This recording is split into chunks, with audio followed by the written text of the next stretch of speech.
BGN Sports. Hey, hey! Holy cow! Yeah! Score! Yeah!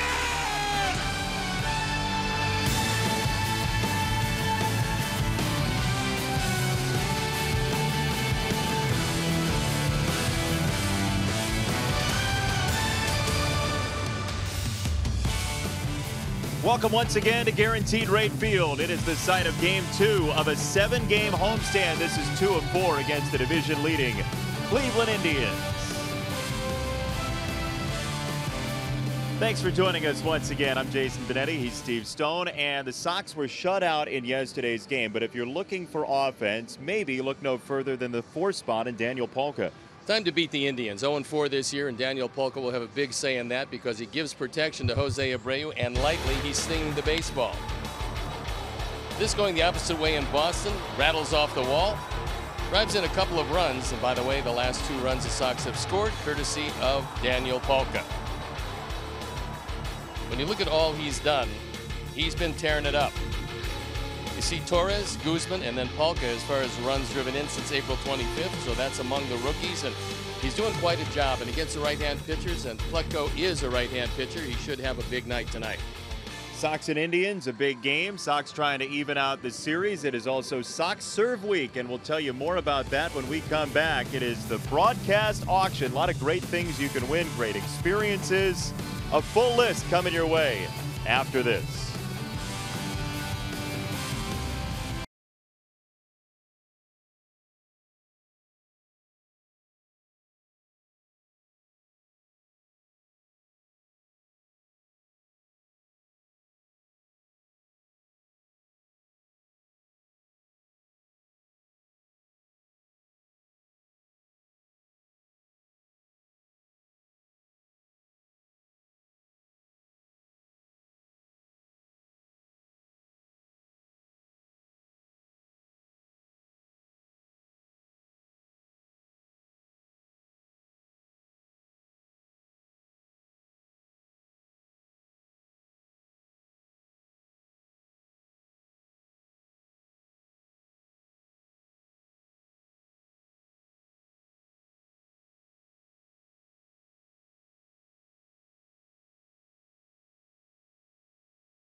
Right there.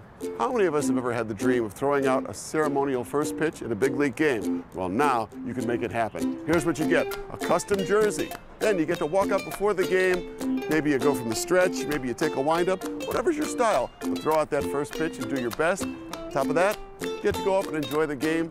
4 tickets, really awesome seats. To find out more, go to whitesox.com/ultimate auction.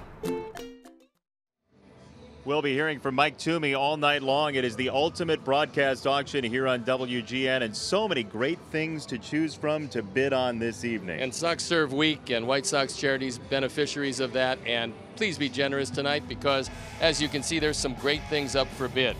A Day on the Links, A.J. Przinsky, Hawk Harrelson. You can't beat it. You'll love the afternoon, and look at what it's going for. Just a scant amount of money in the current bid. That's the current bid. Owner for the game as well. You get to watch a game from inside Jerry Reinsdorf's suite. So if you'd like to mine him for some information, talk baseball with a huge baseball fan, that's a great opportunity as well. A lot of descriptions on the website as well that you can take a look at. And again, proceeds go to White Sox charities and everything that they do within the community. There is no doubt this is a great week, and hopefully you will be generous. Hopefully you'll open up your hearts and your pocketbook, because tonight till 9 o'clock you can certainly donate. You can bid on things you might never have a chance to bid on before. It's going to be a great night, and please participate with us. And if you don't win anything else, maybe you can bid on the experience with us here in the booth. Sox and Indians, game number 2. Get your grills out. First pitch around the corner.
Lucas Giolito with the White Sox happens to be pretty good himself. Here's what this package offers: an hour of playing video games with Lucas Giolito right in there inside the White Sox clubhouse. That's not all. You also get 4 gold box tickets to see the game right after. Find out more. Go to whitesox.com/ultimate auction. Get your bids in now. A lot of great experiences at whitesox.com/ultimate auction, and some great opportunities to get to meet the White Sox, who are led out tonight by James Shields, who has been one of the very positive surprises in 2018. He's thrown the ball well. His last start was bumpier than typical, but he carries the flag today for the Sox against a very dangerous lineup for the Cleveland Indians. Francisco Lindor leads it off, and Brantley and Ramirez and Encarnacion back in. So is Jason Kipnis as Allen goes from 1 to 9 today. Let's take a look at the defense. And this is how Ricky Renteria is going to put them out there. Charlie Tilson, Adam Engel, and Daniel Polka left to right in the outfield, with Yomer Sanchez, Tim Anderson, Yohan Moncada, Jose Abreu in the infield. Omar Narvaez gets a nod behind the plate, and James Shields on the hill. Take a look at the numbers. Just 1-7 this year. He's thrown better than that. This is 14th start. His ERA a touch under 5. Conan's batting average, though, very respectable at .235. So there you see the rest of the numbers. His whip also respectable at 1.29. The umpires for the game tonight: Tom Woodring has the plate. Scott Berry at first. Carlos Torres is at second, and the crew chief Paul Nauert is at third. So it's an overcast evening here. A little damp, but there was some showers earlier, but more like a mist and not going to affect the ball game tonight. The wind, negligible. Flags limp atop the poles. James Shields is getting ready to go against a very good Cleveland Indian team. They're starting to play better baseball, the Indians. They've won 2 in a row, 6 of their last 10. They lead the division by 5.5 games over Detroit. 7 games, however, in the loss column. I think the Indians, and it's just a matter of time until, number 1, they get healthy, and 2, they start to pull away in the division. Special first pitch at the ball yard tonight. Haley Dawson, who was born without 3 fingers on her right hand, has a 3D hand, and she was here to throw out the first pitch. She got it in there. She got some dancing in too. Haley's dream is to get to every ballpark in the majors.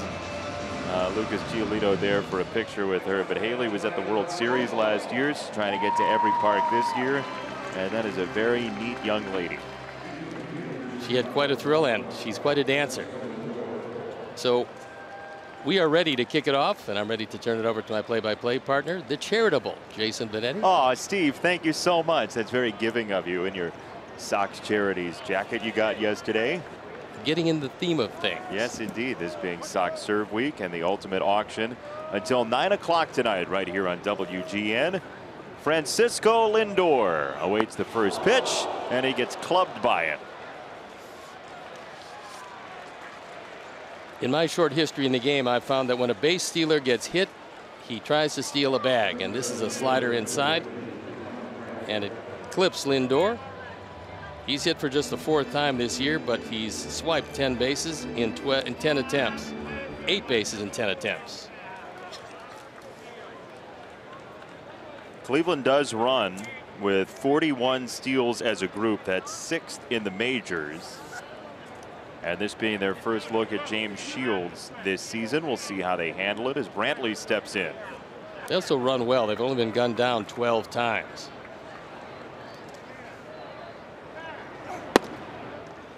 Brantley can certainly be damaging. He is 6 for 16 against the Sox this year with 2 homers, including a right field job in the 5th last night in that 4-0 Cleveland win in the opener. He's entirely healthy and uses the whole field, so the outfield shading him a couple of steps toward left center. 2 balls, no strikes on Brantley. Cleveland as a group is the 3rd best slugging team in Major League Baseball. The Yankees and Red Sox are ahead. The Indians at 35 and 29 are hitting the ball well to the gaps for Terry Francona. They also have hit 94 home runs, so they're not outpowered by many teams. At 3rd in the American League.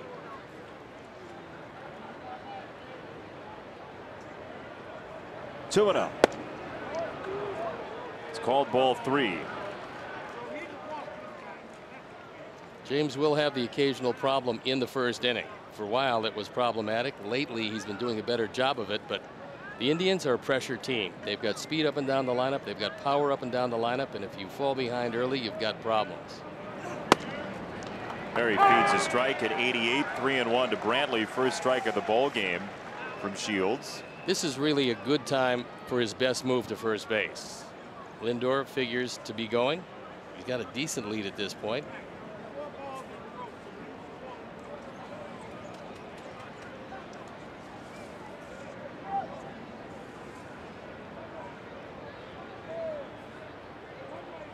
(3-1) in the air, left field side. Brantley's frustrated. Charlie Tilson is not.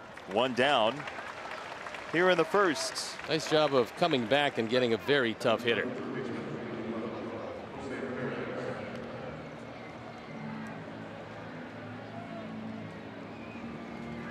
So Jose Ramirez and Michael Brantley as a team, you'd like to keep them away from the extra base hit category, but very difficult to do.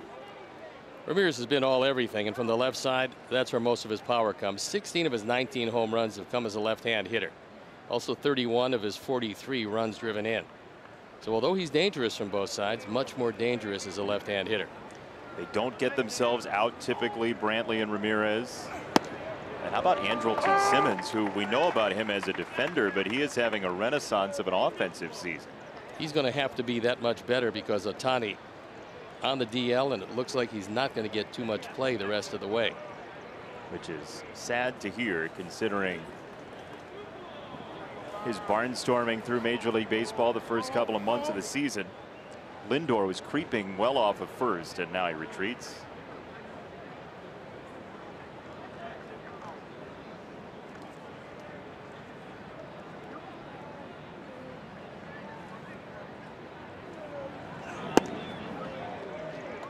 Ball and a strike on Ramirez, who's just 1 for 9 career against Shields.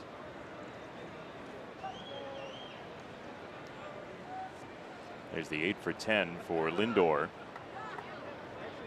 who was 0 for 4 batting from the 4th spot last night. A very flexible cog for Terry Francona. Long hold from Shields. And a swing and a miss from Ramirez. Good straight change for Ramirez, who hit 300 the last couple of years, knocking at the door this year at 290. But the startling power numbers, this is a guy that in the minor leagues just didn't hit the ball out of the ballpark. But in 2016, he had 11 home runs, and last year he hit 29, on a pace to eclipse that this year. He's going to crush that this season, it seems like. Tied for the major league lead in extra base hits. Out in front that time. Lindor has got to get back, and he does. Out number 2. That was kind of an interesting trip for Lindor in that he started to go, then stopped, and then took off again. It was like the abbreviated hit and run. And then realizing that the ball was popped straight up, he was able to get back easily. He stops, he starts, now he goes, but Sandy Alomar says, might want to get back here. That ball's going to stay in the infield. There's a look at Sandy, who has not had his shot yet as a major league manager. But you'd assume somewhere down the road in the not too distant future he would.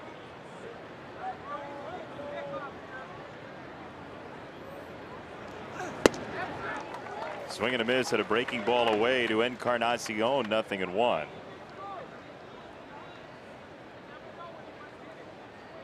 Lindor at first, 2 down, and Encarnacion back in the lineup tonight after the day off yesterday. He had a bad ankle and now 100%. Jason Kipnis had a stiff neck and now he's back in the lineup. He loves to play in Chicago.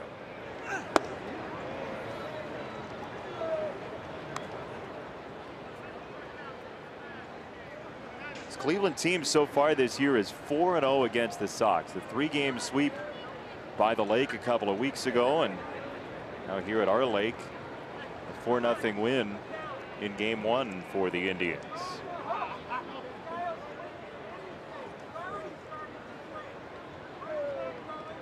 Ball to strike.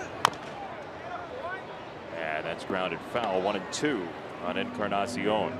Last 3 years, 2 with Toronto, last year with Cleveland, he had 39, 42, and 38 home runs. Each and every one of those years, he knocked in over 100 runs. His high water mark was 127. That was in 2016. 5 times he's driven in over 100. He is a prolific run producer, has been for quite some time.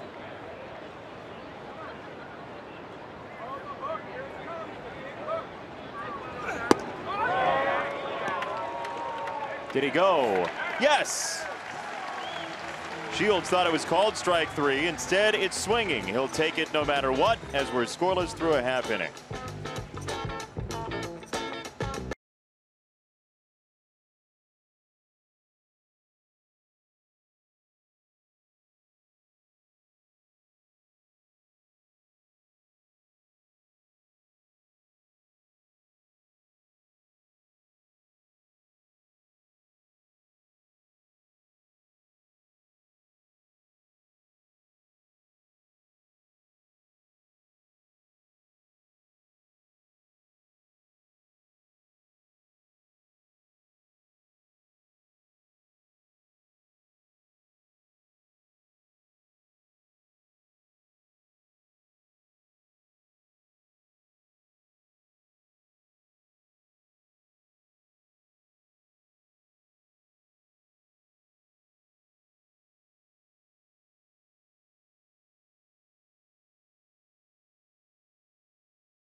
By Xfinity, delivering the fastest internet and best in-home Wi-Fi experience. Call or visit an Xfinity store today. Sox lineup tonight, once again, Moncada and Sanchez at the top, followed by Abreu and Palka, Davidson, then Narvaez, who gets the start today for Kevin Smith, Anderson, Tilson, and Engel. The defense put out there by Terry Francona. It's Bradley Allen and Chisenhall in the outfield with Ramirez, Lindor, Kipnis, and Alonso in the infield. Jan Gomes gets a nod behind the plate. And we'll tell you about Adam Plutko after a pitch or so. If you watch the game back on May the 28th, you might know something about him, the right-hander, who's seen the Sox already this year, and he throws ball one. He's not overpowering with his fastball. On for his fourth start, he's 3-0. You can't do any better than that, but opponent's hitting just .215, so he spots it well, has a good sense of pitching. And that was apparent in game number 1 that he faced the Sox. However, first batter was Yoan Moncada. He threw him 4 fastballs and missed with all 4. And now it's 2-0 here to Moncada, leading off this game tonight. That one was a strike, and Yoan fouls it away, 2-1. He's a 4-pitch pitcher, and he's not going to fool you with anything, but he's going to be around the zone. That's one of the things that he's done since putting on a professional uniform.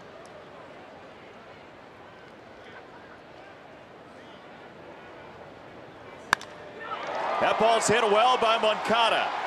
Into center field. And out of here. Into the shrubs for Moncada. It's 1-0.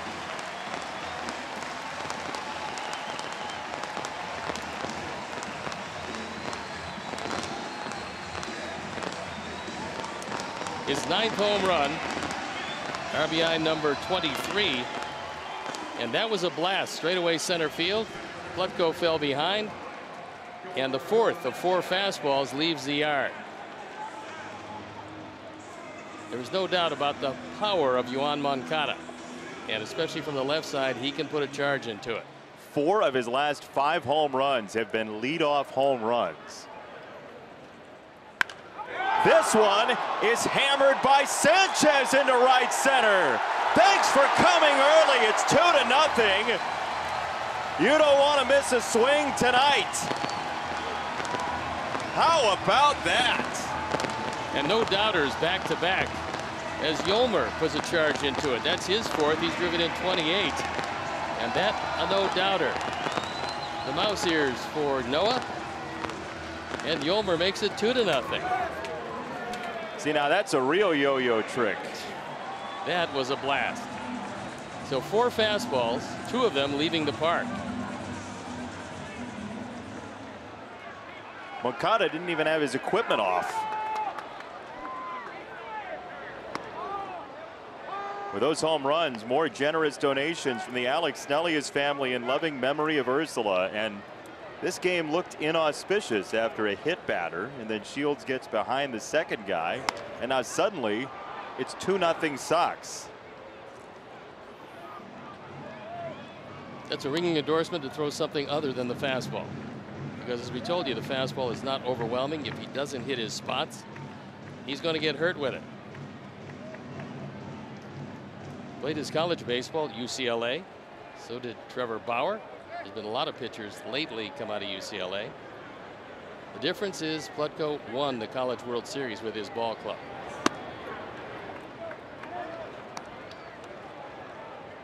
What's really interesting about Plutko's current moment here in Major League Baseball is a couple of starts ago down in AAA, he didn't give up a hit in 9 innings. He threw a AAA no-hitter, and now he's greeted by 2 home runs as he looks at home plate throughout this first inning as a home run launching pad. Wait till it warms up and you'll see how lively this park is going to be. Last night it was fairly dead. Not so tonight. Abreu inside outs it to second base, and Kipnis. The only evidence you need of that is that Toronto series and that last game of it a couple of years ago with all the home runs. Waiting for the warm weather. It's supposed to come over the weekend. Certainly tomorrow and Thursday are going to be beautiful days, the best of the Cleveland series.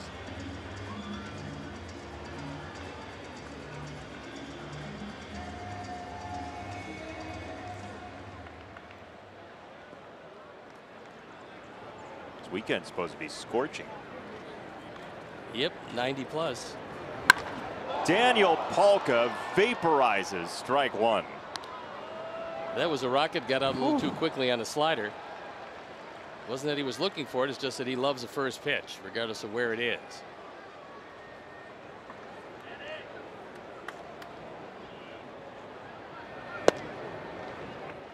There's something really nice about a guy who grabs a bat and basically goes up to the plate and says, I want to hit this as hard as I possibly can. The ball just absolutely jumps off his bat. I think it more flees in terror that it's going to happen again.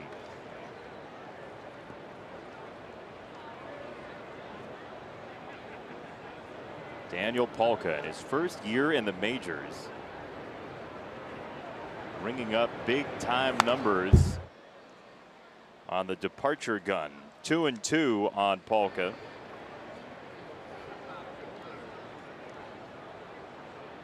'26-year-old out of Georgia Tech, very briefly played with his former college teammate Matt Skoll up here in the majors before Skoll was sent down when Matt Davidson was activated.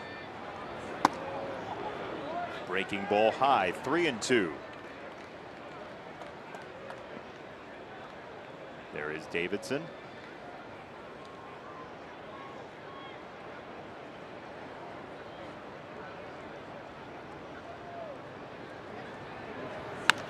Payoff, and Daniel did not want that walk. That ball was way inside and he hit it into the upper deck. You've got to really put a charge into it and get out very quickly to hit it and pull it into the upper deck. Yeah, it's almost funny watching him hit because there are pitches that really have no business getting hit very hard. Well, he hasn't seen one he doesn't like, though. Hey, there's ball 4. Sox fans, you can check out the White Sox blog at WGNTV.com, presented by Nationwide's Jeff Vukovich. Go to jeffvuk.com or follow him on social media because Nationwide is on your side. Few fans of the Tribe.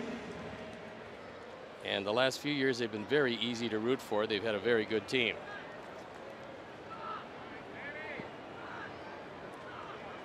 Currently 6 games over, 35-29, 5.5 clear of Detroit starting play tonight. Davidson shoots this ball to right center field, to the alleyway and off the fence. Palka to third. He's waved around. Throw to the dish is not in time. What a first inning of thunder for the Sox.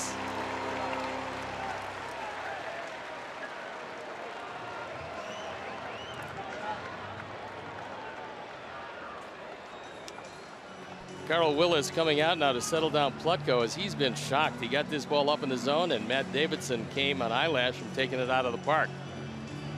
Nice job by Nick Capra at third base because number one, Allen does not have the strongest arm, but he also knows that Kipnis is going to be the relay man, not Lindor. So if it's the left center field, it'll be Lindor. He's got a stronger arm than Kipnis. He was running on a second baseman's arm, and Matt Davidson drives in a run for the first time in a while. With the back issues, he was on the shelf, but he hit the daylights out of that one opposite way. 29 driven in this year by Matt, and a big lead here in the first inning. You get the feeling that scores of White Sox fans are texting their friends saying, this is fun right now, we'll take this. This is a lot of fun. Omar Narvaez with Davidson at second. Both Sanchez and Davidson hopping on the first pitch. Moncada, the first batter, with a home run as well. And Omar takes a called strike. The Sox just ran into a brilliant pitch game last night from Carlos Carrasco, but that road trip at 4-3 against two teams who can play pretty well, especially Boston in Boston, that showed the Sox playing a lot better baseball these days, and they've come roaring out of the gate here tonight.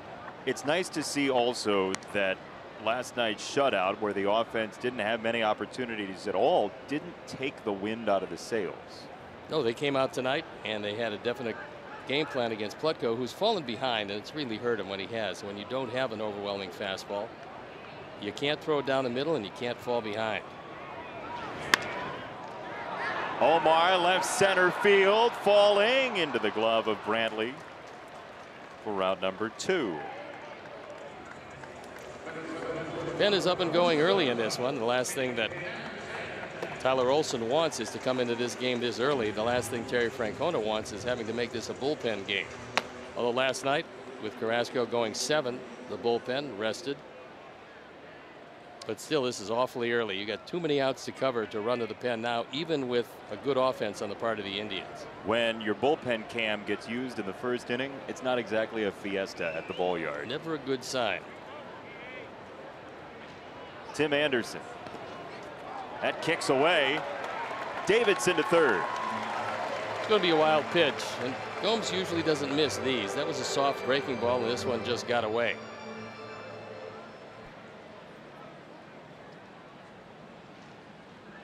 Ball just backs up on him. As you see, when you throw a breaking ball away from a right-hander, from a right-hand pitcher, hits the dirt, spins back the other way, and that one bounced off Gomes.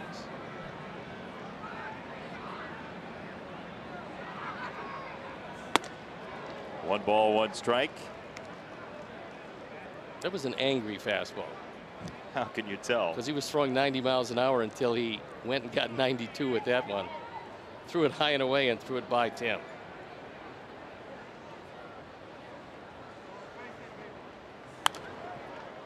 One and two. That was 93. That was even angrier. First inning cranky time.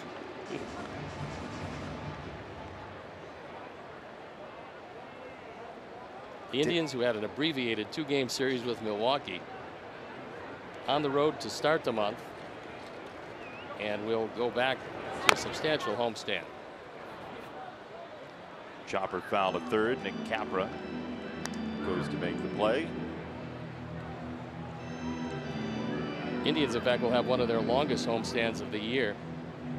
Minnesota for 3, our Sox come in for 3, and then Detroit for another 3. So they've got 4 off days in June. Our Sox have just 2 in June. Fastball at 93 strikes out Tim Anderson, but the ambush was sizable.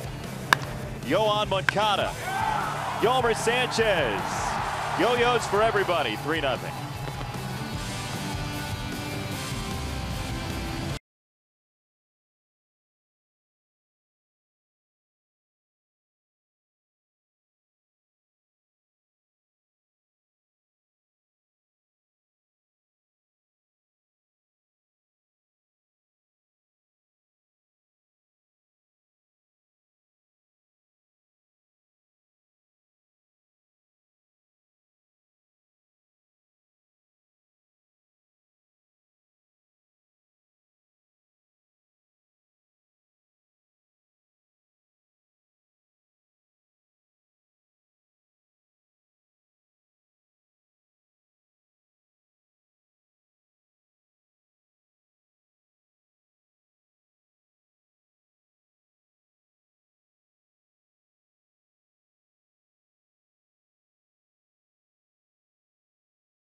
Every day in Chicago is not perfect baseball weather, but you know where that does happen? That happens in Arizona. Check out this package. You're going to love it. You get airfare for 2 to Arizona. You get to check out a White Sox game. You get lunch in the Players Lounge. You get a custom White Sox jersey, all that, and so much more. Hotel? Yeah, we'll throw that in too.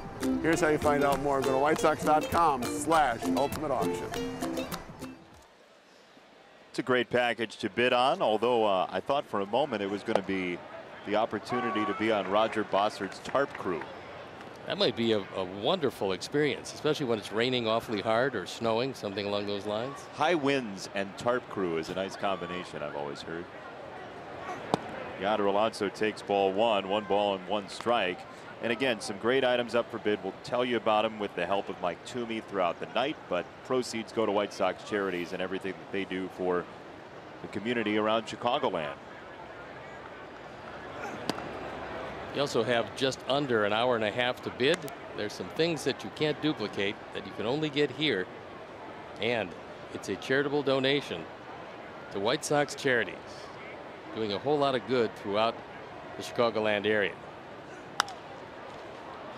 High into the sky, left field, Charlie Tilson, out number one. The second inning is brought to you by new Dunkin' Go-Tos. That's double deals made for go-getters. Took advantage of the fine folks at Dunkin' Donuts in Boston, where they have resurrected the donuts I love. They have. And the ones that you love also, the maple glazed. Yeah, maple frosted, maple glazed. I'd eat an armchair with maple frosting. I like maple also. I'm going to introduce you in Cleveland to some maple that's going to leave you drooling more than you normally do. What? I find that to be unacceptable. But such is life. Live TV. 0-1 is inside to Kipnis. 1 ball and 1 strike. James Shields so far in the game with 1 strikeout and 3 air outs. And for a guy who had given up bundles of home runs the last couple of years, there's been a major change in the quality of contact in the air against James Shields. He is in pretty rarefied territory. This is slugging percentage against fly balls and line drives this year. He is 3rd in baseball to Verlander and Boyd. And take a look at Luis Severino, who's having just a remarkable year for the Yankees. So there's some big names on that list. Another lightly touched fly ball, center field. Adam Engel, 2 down. Well, what James Shields learned a while ago was to change speeds on everything. And to do that, you get a lot of hitters out front. Now, he's not throwing them sinkers, and they'll probably hit the straight change into the ground, but his fastball will stay up. And because it's at different speeds, especially now that he's dropping down sidearm, he gets a lot of awkward swings. They go up in the air, but not a whole lot on them. So this year, unlike years past, as you mentioned, he's keeping the ball in the ballpark. And because he has pretty good control, when he does give up a home run, normally it's not a multiple run homer. Strike 1 to Yan Gomes. I mean, it's very neat in an era in baseball that seems to be grab bat, hit ball hard for batters. It's neat to see the guile of James Shields succeeding and the craft of pitching. Well, he's had to reinvent himself. Melky remembers what he looked like. Now he's a completely different pitcher. Melky's a completely different hitter. Melky's on the AL Central carousel. He's trying to make each and every team as often as possible. But that's because he's a good teammate. And he started late this year, so his early season struggles are a direct correlation to the fact that he really didn't have a spring training.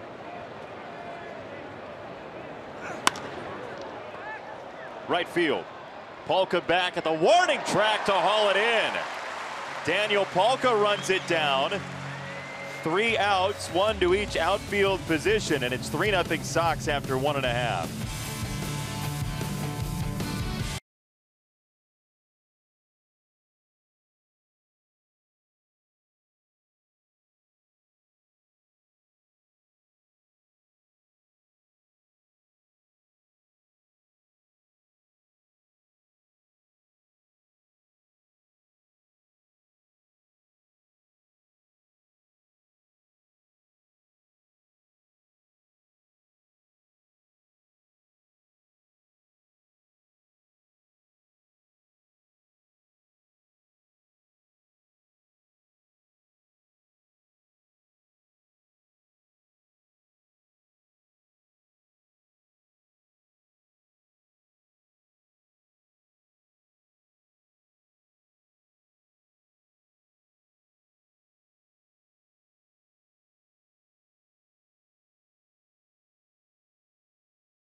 hangs out for every game, and now you can. You can be owner of the team for one game. Here's what you get in this package.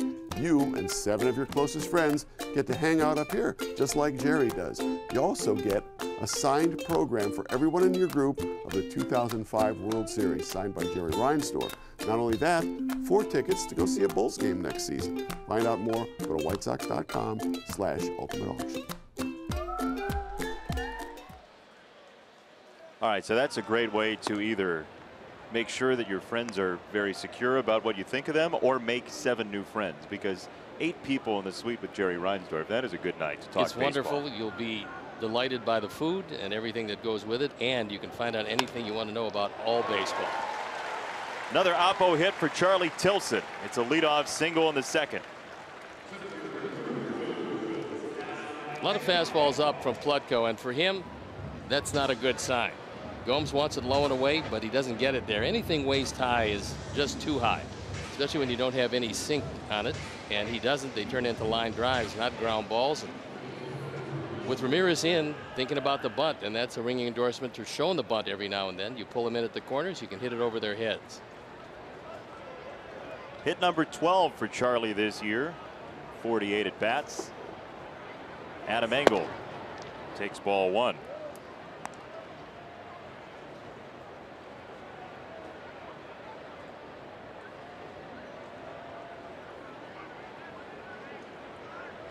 See who wins the Adam battle here, Engel or Plutko.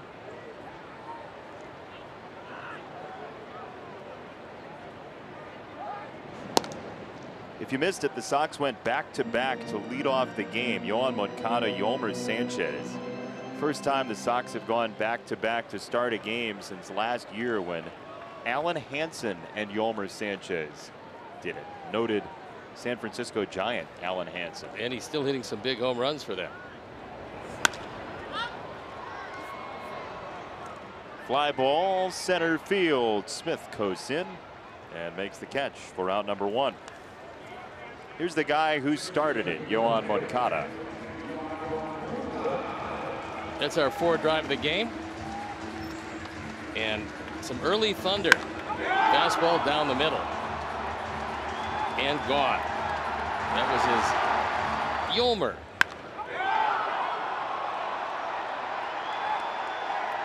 Visit your local Ford store. Buy Ford now on both home runs, Moncada and Sanchez. What a ridiculous bounce that home run took, by the way. It went like a section and a half over.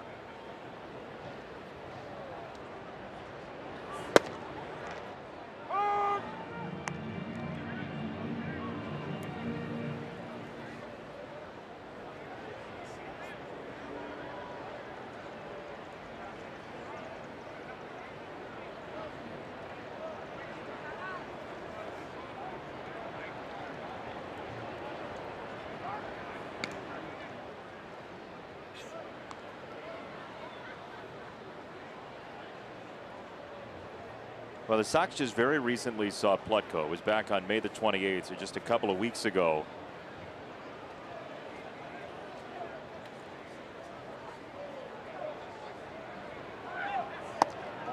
There goes Tilson. Throw to second is high. They still got him. Gomes got rid of it quickly, and the throw was up there. I think Charlie thought the feet were on the bag before the tag on his back, so he wants him to take a look and see. Call by Carlos Torres. Gomes got rid of it as quickly as he possibly could, but it is up. And Charlie? That looked like he might have gotten him there. We'll take a look. Tough angle, and I think they got him. I think so too. I think just barely got him. Be tough to overturn, so it is an out. 2 down, and this hit the opposite way by Sanchez and foul. By Moncada, I should say. Yoan still at the plate with 2 down.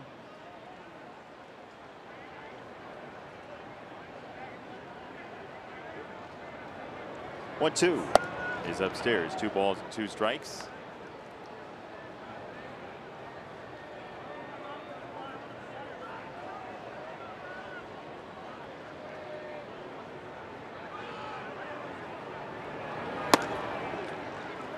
Strike three.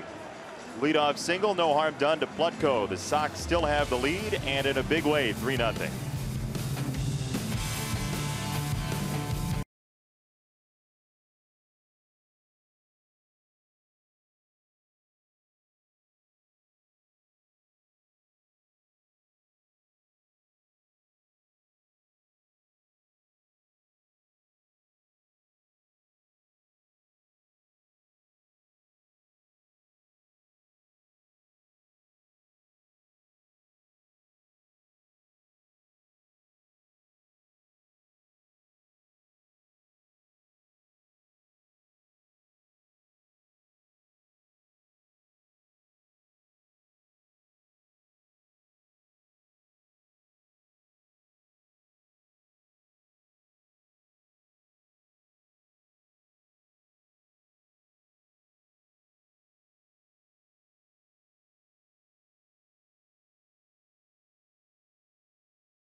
Here is a great experience. What's more fun than hanging out on the golf course on a nice sunny day? How about hanging out on the golf course with Hawk Harrelson and AJ Brzezinski? You can have that. Talk a little baseball, talk a little golf, and on top of that, how about 4 Gold Box tickets to an upcoming White Sox game? To find out more about this package, go to whitesox.com/ultimate auction.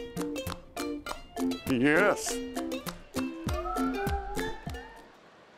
I don't know what more you have to find out about. I mean, we encourage you to go to the website and look at the details for all of these packages, but it's golf with AJ and Hawk. I mean, it's going to be fun. And it's a couple of pretty good golfers, so it's going to be fun. You're going to learn something. You're going to have a wonderful day regaled by many stories, past and present baseball. Have a couple of sodas, swing the clubs. Can't beat it. Again, the auction closes at 9 o'clock, and these are once-in-a-lifetime chances to hang out with some of the Sox. There's dinner with Rick Hahn, among other things, coming up that we'll tell you about, but you can get all the information at whitesox.com/ultimate auction, and proceeds go to Sox charities. I would think that would be something that you would remember always, because it's very difficult to understand what goes on in the mind of a general manager. And you have the opportunity with Rick to be able to ask him any question you want about anything involving baseball, not just White Sox baseball, but all of baseball. General manager's job these days is a very difficult job. You have to know just about everything about anything in the game, and Rick does it exceptionally well. Ask him about the trades and how they were made. The big trades, I'm talking about 3 that got the Sox huge hauls as far as young players. Change up, strike 3, 1 away. The third inning is brought to you by the Subway Triple Play. Text Subway to 97999, and the 300th texter is going to win a $30 gift card. Subway, so much sandwich. So here's what's neat about the dinner with Rick Hahn is Rick is very open. I've seen him at events, and I've seen him at season ticket holder situations, and he's very open and honest when it comes to questions that some people might try to dance around. He wants to be as open as possible and as transparent as possible when he's talking to you. So if you come with a list of questions, he's going to answer some of them for sure. Well, he'll answer them all. You might not get the answer you'd like, but right, you're going to get an answer to it. And I'm sure, as this one settles into Engel's glove, I'm sure, this is just me, you're going to probably find out when Eloy Jimenez is going to get here, when Michael Kopech is going to get here. Now Rick is going to text you angry things, because I don't think he even knows a specific date. No, he can't tell you a date. He can tell you around. Oh, I see. Yeah, around this time or around that time. Maybe, as long as you promise not to tweet it. No tweeting at dinner with Rick Hahn. I asked Rick a couple weeks ago if he has any burner Twitter accounts when all that was going on in the NBA. And it seems as though the answer is no. I wouldn't think so.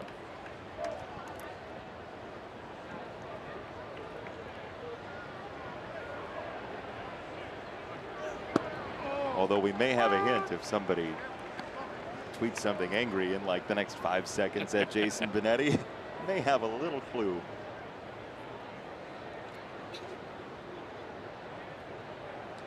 One and one to Francisco Lindor. 2 down, nobody on. On the ground, fair ball rippling down the chalk. Lindor has doubled, and the Indians have their first hit tonight.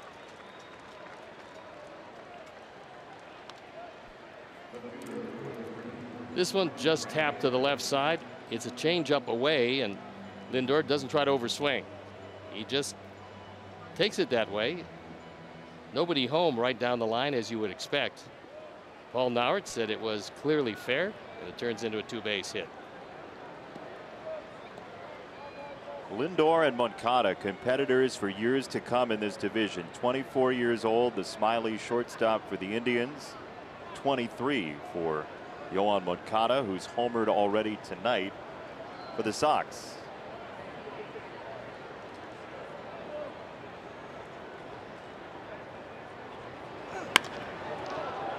Center field, Engel slows his gait and makes the catch for out number 3. First hit, no runs. James Shields cleanly through 3 innings.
This is where world champions are made. This is where the chairman of the board sits, and guess what? You can too. Here's what's included in this package. For the game, you get to hang out and have dinner with White Sox general manager Rick Hahn. You get a tour of the draft room, you get a tour of the boardroom, and you get 4 gold box tickets to a game that's mutually agreeable. To find out more about this one and bid on it, go to whitesox.com/ultimate auction. Funny enough, Rick Hahn's license plate is actually mutually agreeable, so perfect. I like that. Always finding trades that work out for everybody, but a little bit more for the Sox. It's pretty good. That and controllable club option. Yes, indeed. You know, it's interesting. I think when fans think about trades, they think, oh, we've got to fleece the other team. But the best way to make yourself a good trade partner is to get what you need, deliver what they need, and have something work out well for everybody. Well, that's really always the case when you make deals, because there are certain teams that continually deal with one another. And that's not one taking advantage of the other. It's just that you have a surplus in areas where they have a need. If you have a surplus where they have a need, that's good. You match up well. There's some teams you just don't match up with because your need is their need also, so you don't make trades with those guys. Or you may just happen to lean scouting wise toward guys that they don't like. and you lean scouting wise toward guys that have a certain asset and they don't. Or you might want one of those. That's also true. The bendable, whatever that is. It's an action figure. Oh, I like the action.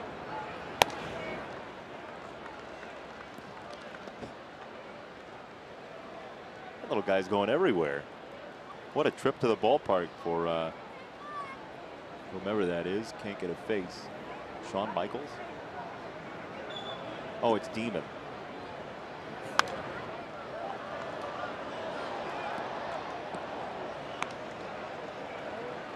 He's bigger than that, though. Yeah, it's not to scale. They don't make action figures to scale.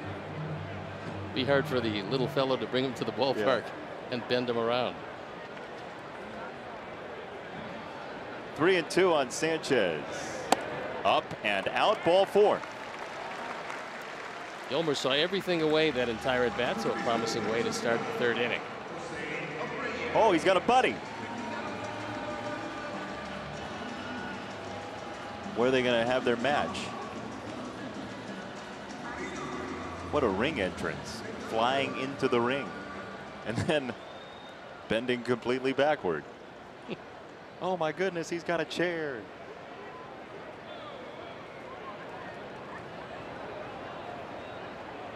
One on, nobody out for Abreu, who it was announced today is currently leading the balloting at first base in the American League for the All-Star team. So that's an invitation to keep voting. That's well deserved also, because Jose's having a great year. He's been at or near 300 most of this season.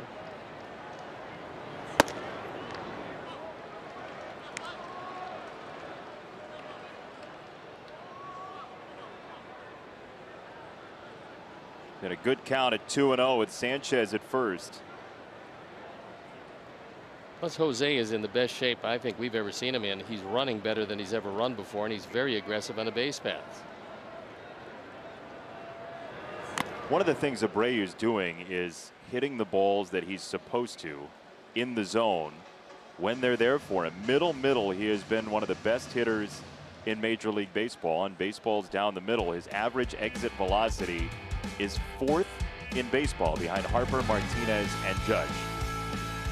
Those are all guys swinging the bat exceptionally well right now.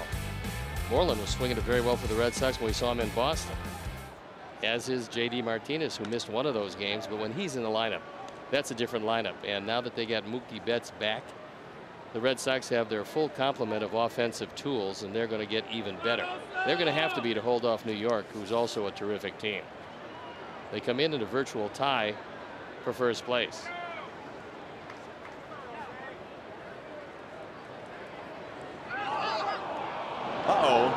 Yolmer's caught up. And Yolmer goes down. That's what happens when a pitcher holds the ball on a guy who's intent to steal. You just keep holding it, and Yolmer decided that he's going to go, and that's a balk. I believe a balk was called. So he's going to be at second base. Well, you play to the whistle, or in this case to the call. And we'll watch it. See if he steps back off the mound. He doesn't, and that hesitation right there, because he spun to first, didn't throw the ball, and then threw it. That is a balk. When you make that move to first, you've got to throw it immediately. He didn't do it. See right here the spin and then the throw behind him. That hesitation cost him a base and a pickoff. You could tell he was thinking. It kind of gummed up the works that Yolmer was. Yeah, the best thing, you have to step off. If you step off the mound, you can do whatever you want. If you don't step off the mound, you're liable to do just what Plutko did. And again, this is just his 4th major league start. So he's going to learn a few things out of this one.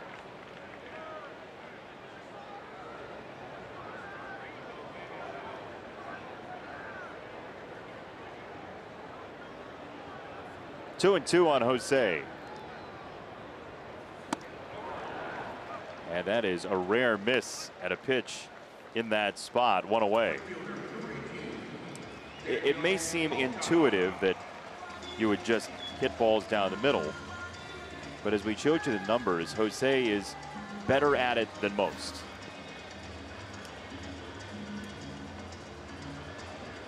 One down, Daniel Polka.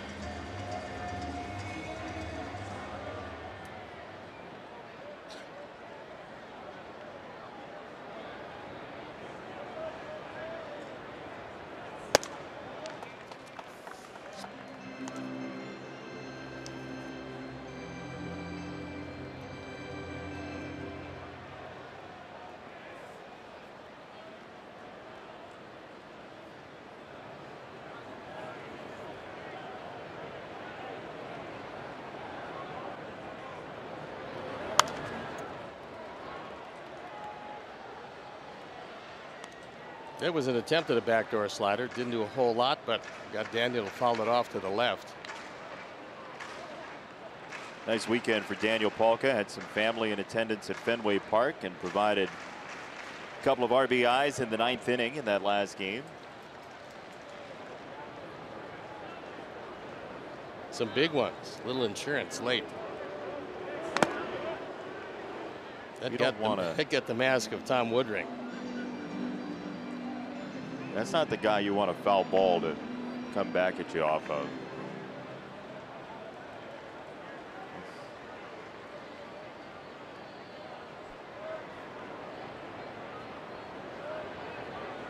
There are better ways to spend your Tuesday evening than getting a ricochet off your mask.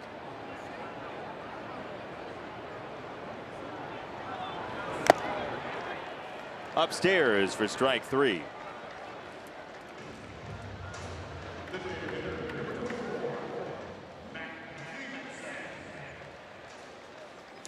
The high-speed replay is powered by Xfinity, and it's a ringing double to right center field, driving home a run.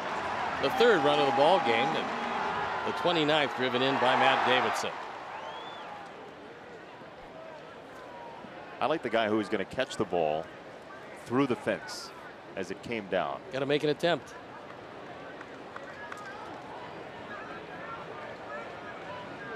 Two down, Matt swings through the first pitch. That was not dissimilar to the pitch he got his double off of in the first.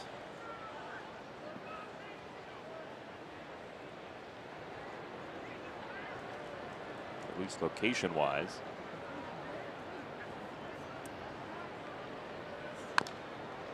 A hook for strike 2. Don't forget, bidding on the ultimate auction ends at 9. WhiteSox.com/ultimate auction. A lot of great packages available. You can bid on your phone, in fact. WhiteSox.com/ultimate auction.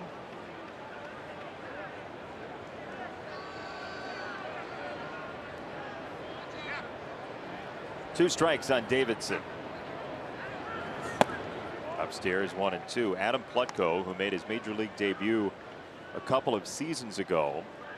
The minor league season ends in early September, and when the rosters expand to 40 men, typically some of the guys on the minor league team, especially in AAA, get called up, and Plutko is one of those guys. Late in the season in 2016, he was at a wedding.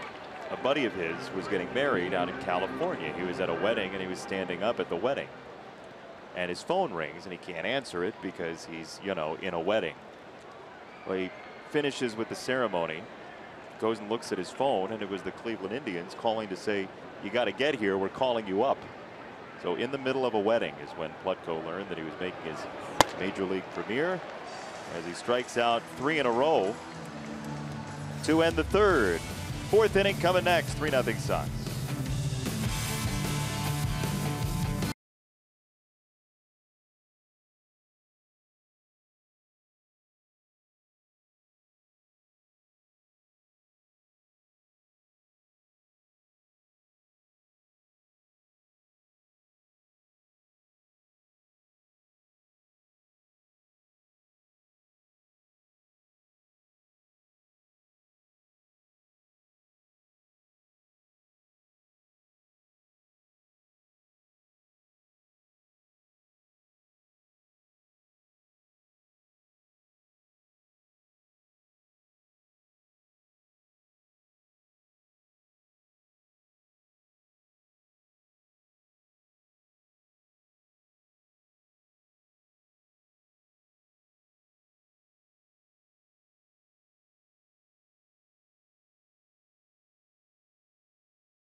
Sox broadcast package. Here's what you get with this.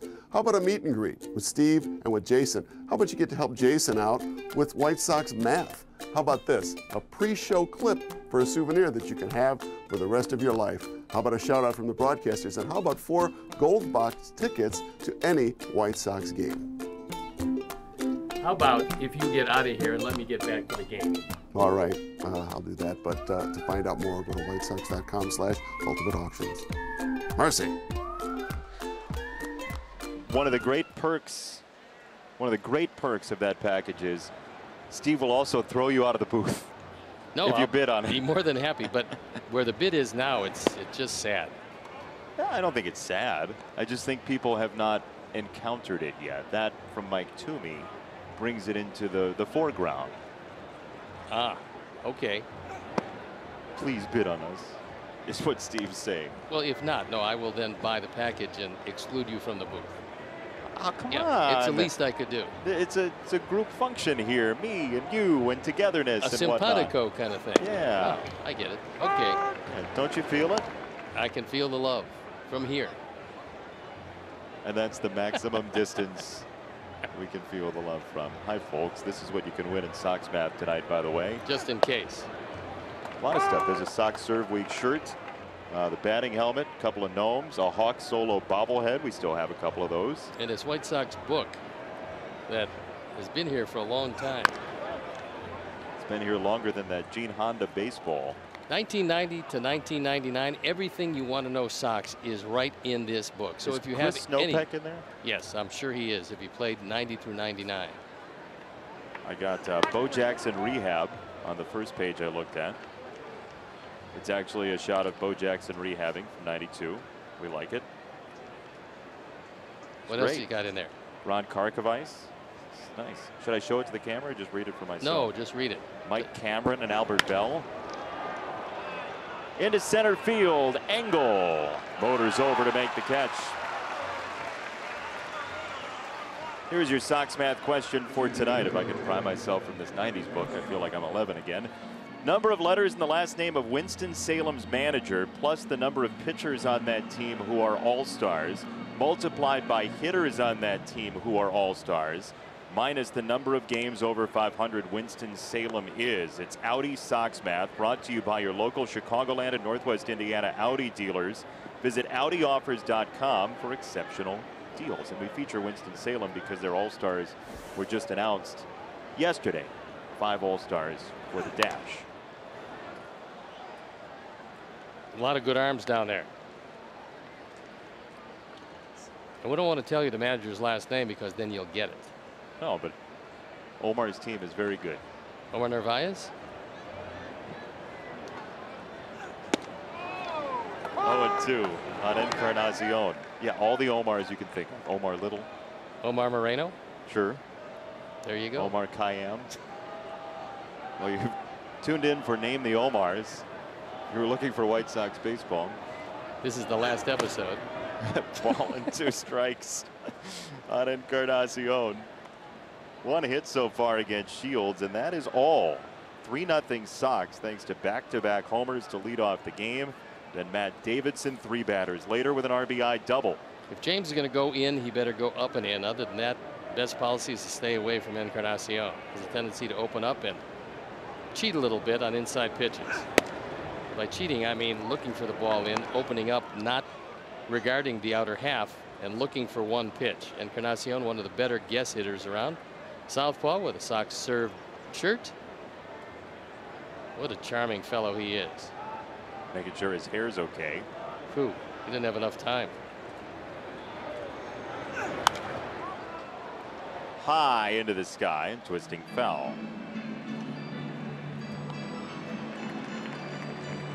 The only player in Major League Baseball with 30+ home runs the last 6 seasons. You're looking at him. Edwin Encarnacion. To right, Daniel Polka for round number 2. That's 9 fly balls in the early going, and a couple have been close to getting out, but most of them just inconsequential little loopers that the outfielder is able to run under quite nicely.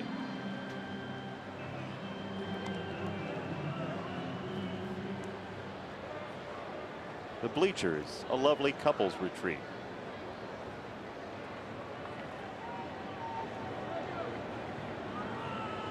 Well, thank goodness people are tweeting in other Omars we missed. Oh, lots of Omars we missed. I like the tent maker. And who can forget Omar Sharif? It's true. Well, we did. We did. That's why I asked. Who can forget him? The answer, if you're playing along at home, is those guys. Check swing.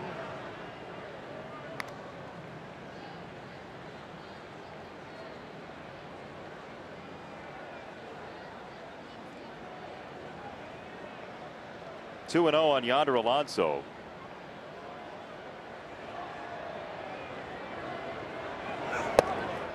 Now 3 balls, no strikes. Kipnis is next.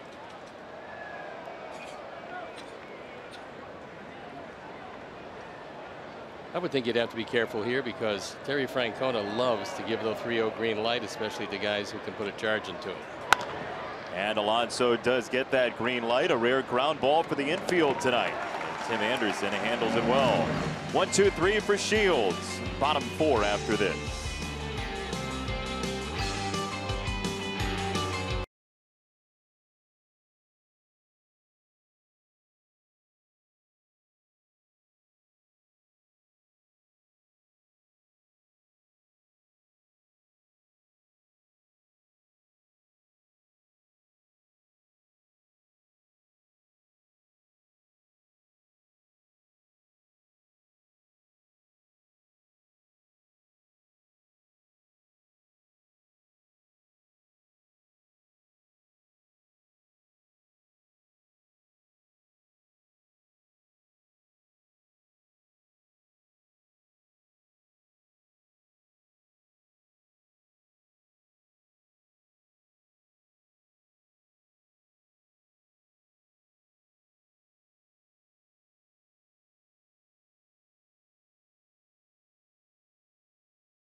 Here, but I think if Jack Nicklaus were here, he would probably tell you to limit the leg kick a little bit on the green. Here's a great package that you're going to love. How would you like to spend an afternoon golfing with a couple of White Sox legends? Oh, Harold Baines and Carlton Fisk. That's all. Here's what you get with that package. Not only spending the afternoon and hanging out with these guys, also get to have lunch with them. You get an autographed ball from both of them, then you get to enjoy the White Sox game later that night. To find out more about this one, go to whitesox.com/ultimate-auction. What you love about Mike Toomey is he's so gregarious that he will actually hold up a conversation with a statue. Well, Harold doesn't say a whole lot, but he does say more than that statue. He's a very quiet man, introspective. But and when you a very get him good telling, golfer, by the way. when you get him telling stories, Harold has some fantastic stories. He does that. He was around this game a long time. I remember as a #1 draft pick of the White Sox, seeing him in Baltimore. He was raised on the Eastern Shore of Maryland. Omar, center field, inspired by the famous Omar's conversation. He's got a leadoff single in the 4th. Promising way to start it off. And the third time, well, the third time with base hits, but every inning has been started off with a base runner against Plutko. That drives you crazy as a pitcher, doesn't it? Well, the fact that you have to go into the stretch immediately, yeah, you just as soon get 1 or 2 of them out, but that hasn't been the case here tonight.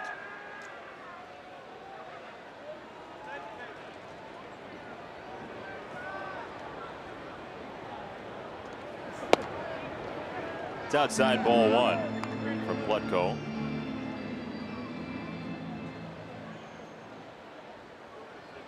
Tim homered against him in the first meeting where Plutko pitched back on May the 28th. turned around a fastball pretty well and knocked it out of progressive field. This will stay in the ballpark. And out number 1. Here's your Sox math answer. A first-time winner, not a victim. Good for him. 7 letters in Vizquel, plus 3 pitchers on the team going to the All-Star game in the Carolina League, multiplied by 2 hitters. Minus 10 games over 500, 37 and 27 for Winston-Salem. Not a victim. Staying healthy is your winner. The answer is 10. 10. Yeah. The 5 All-Stars, if you're curious, are Luis Basabe, Joel Booker, Dylan Cease, Bernardo Flores, and the relief pitcher Matt Foster. That's a nice total of All-Stars. Shows you how good that team is and how good the young talent is for the Sox. Bunch of All-Stars in Single-A Kannapolis as well. We told you about the 5 from Double-A Birmingham. The Triple-A All-Star game is closer to the Major League All-Star game, so we won't find out about Charlotte's International League All-Stars for a little while now.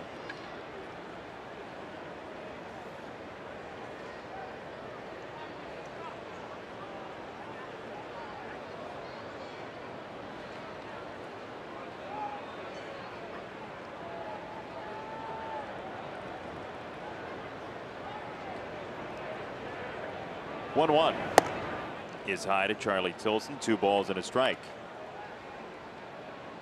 New Trier's finest, Charlie Tilson, who's played well since coming up from AAA. He's put the bat on the ball and he's got very good speed. I've been impressed by how well he's played the outfield because he's a center fielder by trade. Forced to play left as Adamango was swinging the bat very well. So Charlie has made some wonderful catches and shown he can put the bat on the ball. There's the bunt, and it's back to the screen, 2-2. Well, he got a hit earlier, in part because Ramirez was playing for the bunt, and now he does show the bunt. Ramirez now will move back to a more normal third base position, but he is still off the line.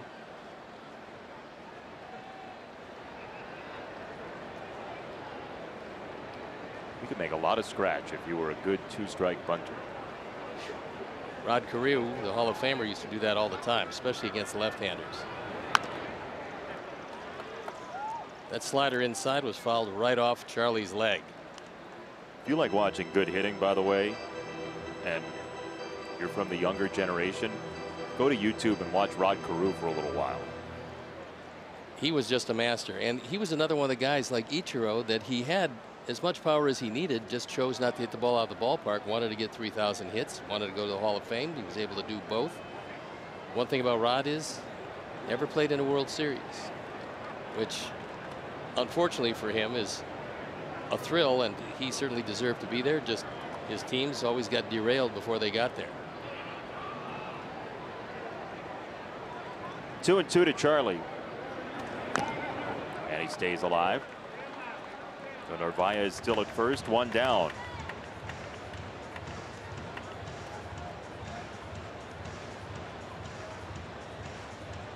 Adamango had a fly out in the second, but he and Charlie Tilson together, you were talking about it, as a combination. You hit the ball into left center field against the Sox right now, and it's not likely to fall. No, one of them is going to get it. And they both have very good speed. Off the plate, 3-2.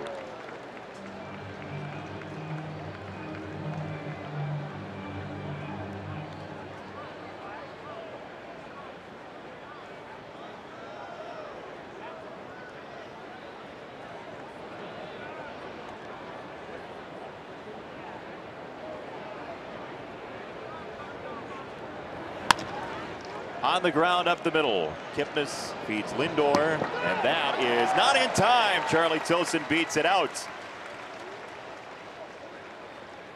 Ball wasn't hit hard enough to double. Charlie was hustling down the line, and Kipnis with the backhand flip didn't get quite as much on it as he would have liked. You see, he kind of floats it out there, so it takes maybe an extra half second.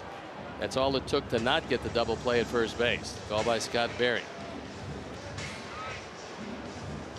Charlie's becoming Bang Bang Tilson after that caught stealing in the second inning. That was very close. And this one here, which is waved off by Terry Francona and his video crew.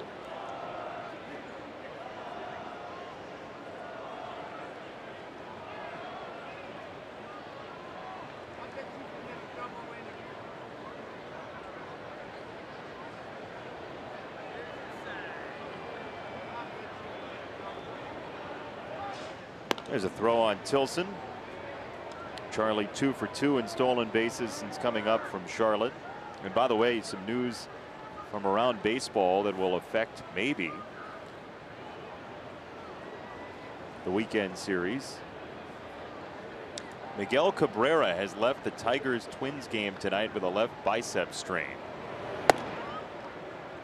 That's unusual for him because normally when he's on the shelf and he wants to play all the time, but he's there because of leg problems.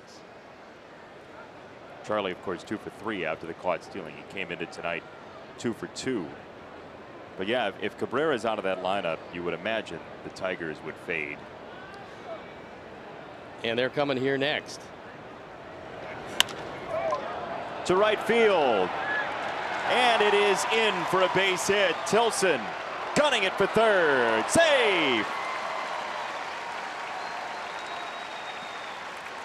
Good throw by Chisenhall, who is a natural third baseman, so he's got a strong enough arm, and he threw it there on the money, but just a touch late.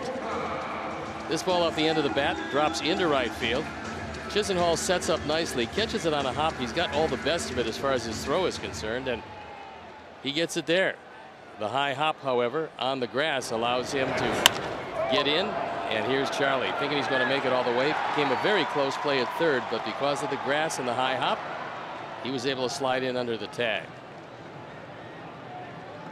With all the injuries, you get a hamstring injury and a stress fracture. To see him motoring like that is a very positive sign. Moncada now. Third base side, foul territory. Ramirez meets the tarp. And Ramirez, he got it. Made the play. Wow, Jose Ramirez into row one. Well, this is a dandy of a play by Ramirez, and it ends the inning. So we'll watch it again as he leans in, avoids the crowd. Where's Bartlett when you need him? 3-0 Sox.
Who doesn't need a little help with their defense every now and then? I've got just the package for you. A 30-minute clinic on the field with two of the best, Yolmer Sanchez and Yoan Moncada.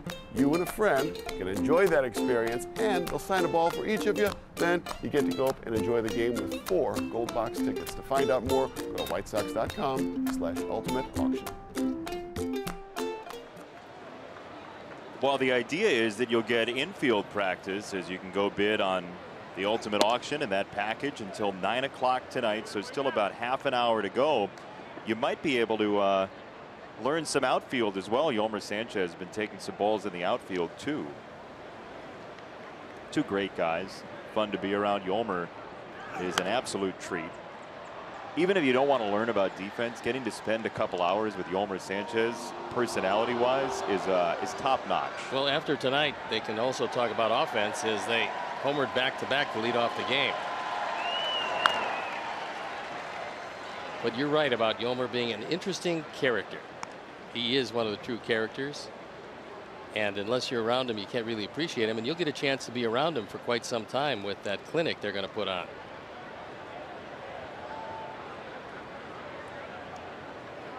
One and two.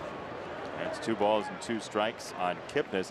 Standing in the clubhouse, I think it was Saturday in Boston. And just kind of talking to whomever was walking by, and the writers were in there, and there was this big scream from Yolmer.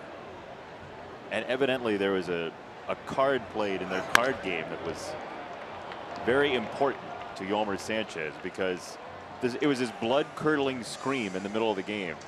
And he's a lively character. I don't know how he has all that energy every day. I like to watch him play a little soccer. Oh, yeah. Because his feet are as good as his hands. Center field, Adam Engel. 1 down.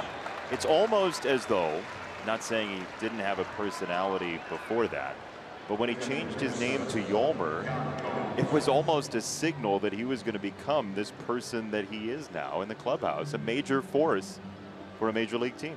And he is the #1 trickster on this ball club, as well as the #1 comedian.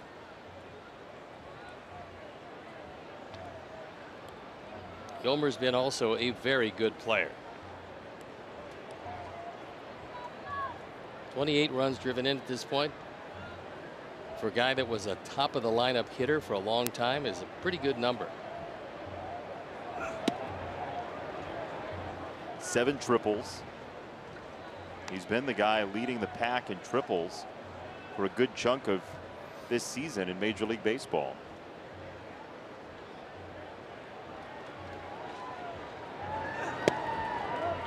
That's a strike. Just nudging the corner. 1 ball, 1 strike. Sanchez 1 triple ahead of Ketel Marte of Arizona and Chris Taylor of the Dodgers right now.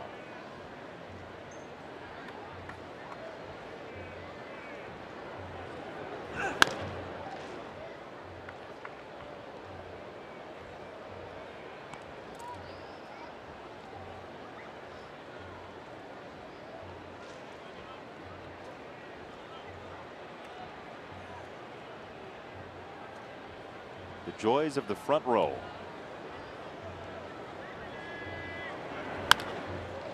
To third, Sanchez flashing some of that defense you can learn about for out number 2. Yolmer, who played the middle infield, now shifted to third base this year. He shows you he's got plenty of arm. This is a good play. He knows he's got some time because it's Gomes running, and he plants on the outfield grass and fires it across. That throw is right on the money. He got him by a good 2 steps. Takes a look at the ball, gets the grip he wants, and pours it across the diamond. Target hit, 2 down. Here's Lonnie Chisenhall.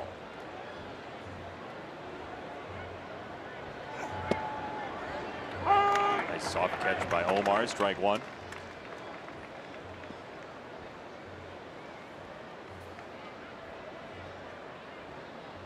Chisenhall had 3 hits last night, including a run scored and a 1 run driven in.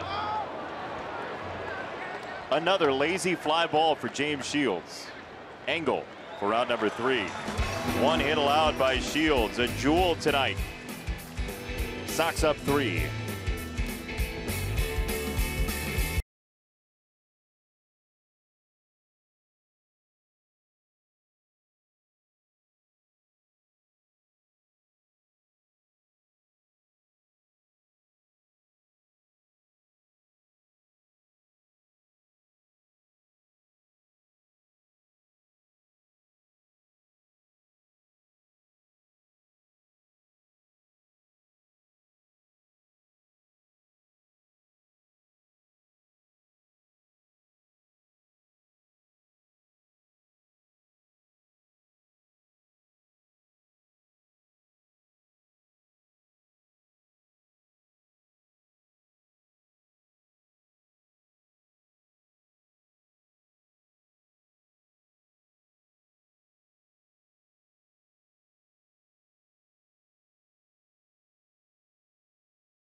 game brunch. How about sharing it with White Sox star Nicky Delmonico? You win this auction, Nicky's going to take you to one of his favorite spots, and he'll give you an autographed bat. If that weren't enough, you get 4 gold box tickets. To find out more, go to whitesox.com/ultimateauction. Nicky's a really fun guy to talk to. That will be an enjoyable day. You can still bid for the next 25 minutes or so. It closes at 9 o'clock. whitesox.com/ultimateauction. Love to see Nicky get back and healthy and start playing again. I think he certainly feels the same way.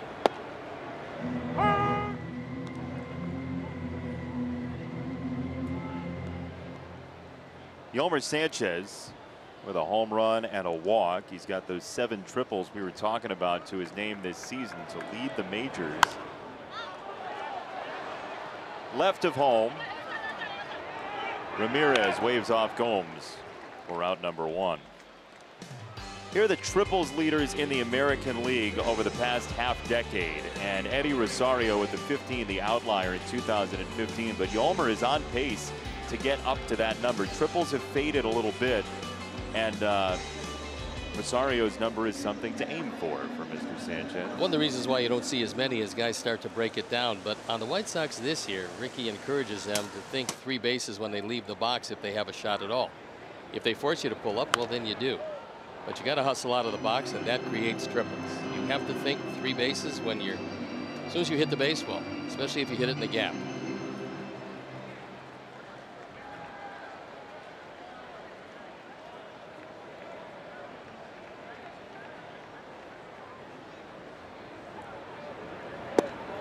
A hook for a strike, 0-2. We've been telling you about the ultimate auction. Here are the current bids for all of the items that are on the board. That video game challenge with Lucas Giolito, he is a big-time gamer. So if you know somebody who loves gaming, it's certainly a place to go. What was that from Jose? Ground ball to shortstop, and a rare awkward swing from Abreu. Which one is your favorite? Lights, camera, action. It is. Yeah. Is that us? Yeah. Oh. Staying on the links with Hawk and AJ. And I'm not surprised that the owner for the game, $5,525. Got to get a few more bucks than that in there. But you don't have much time left, so go on your iPad, your smartphone, any other device you might have, put in a bid. Well, it's a great chance, too, as a gift for somebody else or to bring a couple friends that you know are big Sox fans. What a present you could give them. Pretty nice. Father's Day coming up. Right around the corner. Indeed. You gonna give your dad a shout out in lieu of a present? Oh, yeah. That's good. He actually already got his present. So, I know. Yeah. And it was a good one, and you're probably the beneficiary of that when you trot over there. He can grill you something. It's true. 2-1. Up and out, 3 balls and a strike to Polka. Well, now if it's close, Daniel's going to air it out. Matt Davidson waiting patiently. His RBI double in the first capped the scoring to this point. Yes, he did air it out. That went a little higher than he would like, however, as Plutko trying to stay up there. You miss on 3-1 to Daniel Polka, you better put on your hard hat. Yep. Probably another high fastball, you would assume. It is. He takes ball 4. Second walk tonight for Daniel.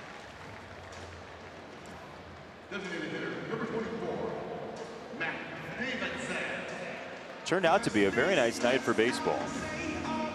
After a cloudy day, a damp day, but a good night. And tomorrow and Thursday for the finales against the Indians in this 4-game series, the weather is going to be gorgeous.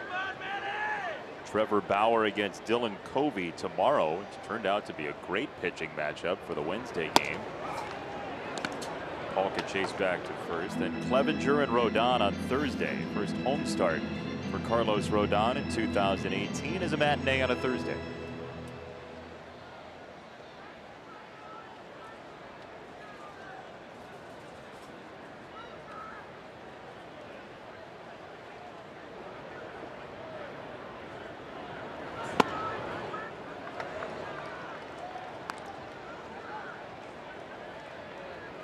Famed hair of Mike Clevenger, who we saw in Cleveland. He threw a whale of a ball game against our team in Cleveland. He's been fairly consistent for them.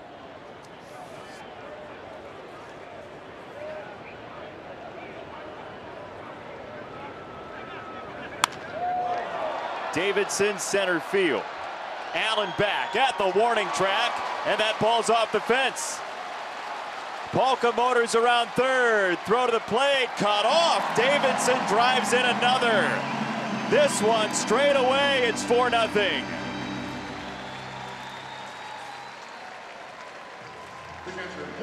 And Matt has reached the 30 mark in runs driven in. So a couple of doubles. He's got 9 for the year. This is a bomb. It looked like a slider that stayed up. And he crushed it. Right to the 400 mark. Allen trying in vain. That one high off the wall. And here comes Carl Willis once again. So you would assume that this trip to the mound would mean someone up in the bullpen throwing. That's usually why you go out at this point. Well, Matt was pretty frustrated after his bundle of strikeouts last night. And he has pasted a couple of baseballs this evening.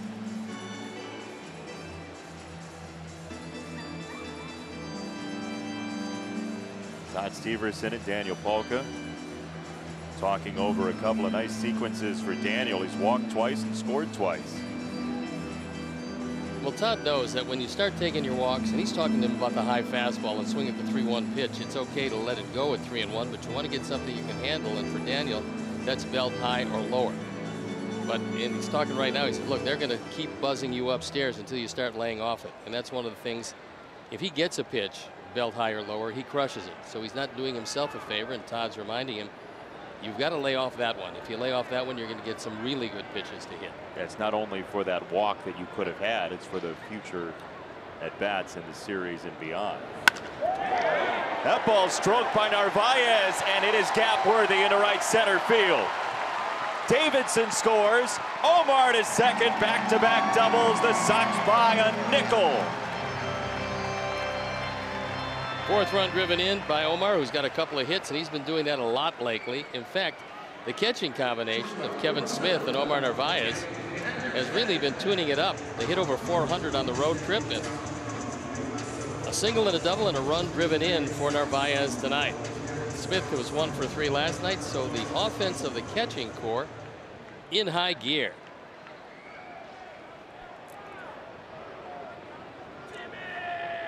Two in, one on. Tim Anderson.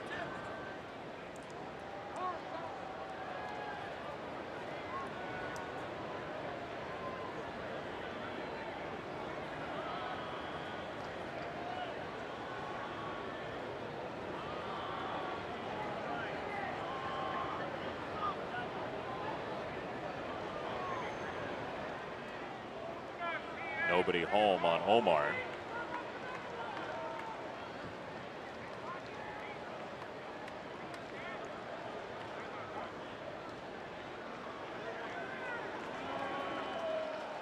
And that is going to do it. Adam Plutko will be leaving. And Terry Francona walks slowly to the mound. That is going to be it for the young man, and his streak of wins, 3 starts, 3 wins, will go by the boards. It looks like Zach McAllister coming into this at 5-0. We'll step out, be back after these messages.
For the 27th time, his ERA up over 6. Opponent's batting average at .272. He is a fastball pitcher. He does have a slider to go with it, but he prefers a fastball if he has a choice. Which he does. He's got 2 outs in the inning, and 3 straight batters have reached base. 2 on ringing doubles. You could very materially change the game if you decided to force the pitcher to throw certain pitches. McAllister with a fastball that he selected for strike 1. Here are the current bids for the White Sox Charities WGN Experience Auction on behalf of Sox Charities. Some great packages available. Golf with Hawk and AJ. A game with Jerry Reinsdorf in his suite for 8 people. And bidding still open for the next 15 minutes or so till 9 o'clock.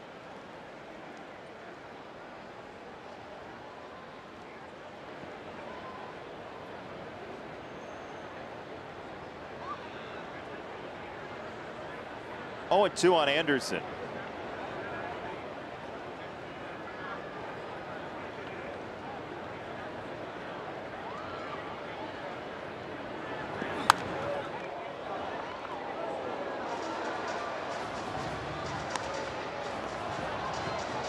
Tonight, not the same for Adam Plutko as his recent times, not only in the big leagues, but also in AAA. His last 3 starts there, 21 innings, 2 earned runs. Got off to an ominous start with back-to-back home runs to lead off the game. 3 in the first inning and 2 here in the 5th. So he will have gone 4 2/3 in this one.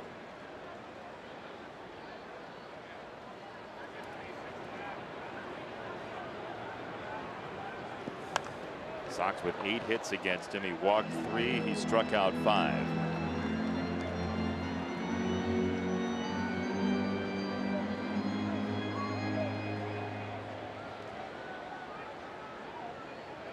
Top step of the dugout with Todd Steverson and Adam Engel.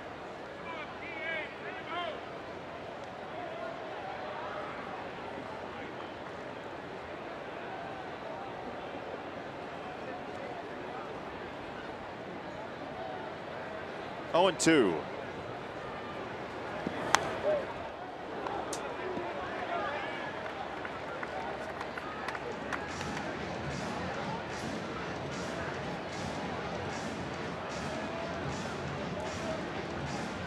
Sox are up 5-0. Back-to-back homers to start the game.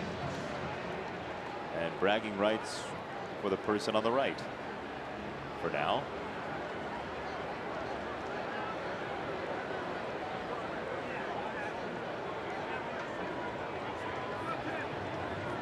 Oh, and 2.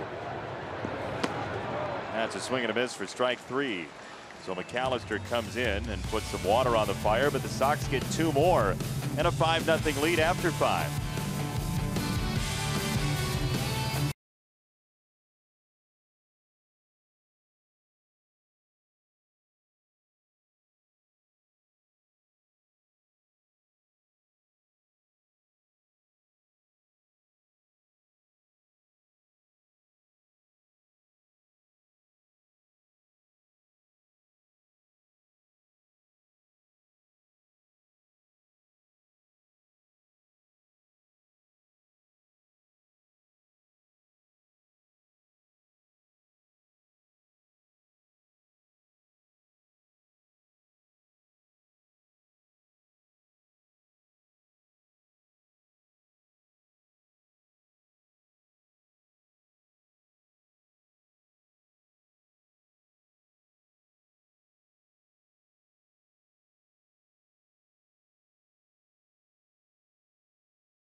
Time now for the GMC Farm Report.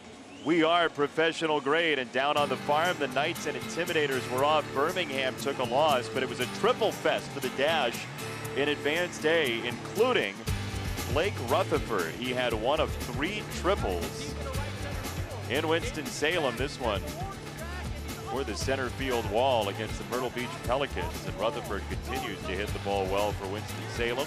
And that Dash team is the most intriguing team in minor league baseball. That was maybe not the best base running decision by Blake. No, but the triple was good. Uh-huh. Not the ending. Look, it's the minors. Have a little fun. What's the worst that could happen, they say? Greg Allen leads off the 6th, and James Shields dots the corner. Those are pretty looking nachos, aren't they?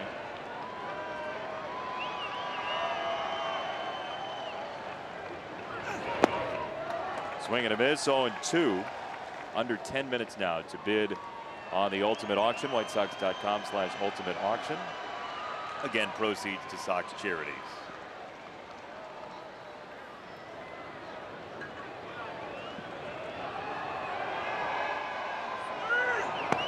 Put in a separate bid on Twitter for Steve's pullover for tonight.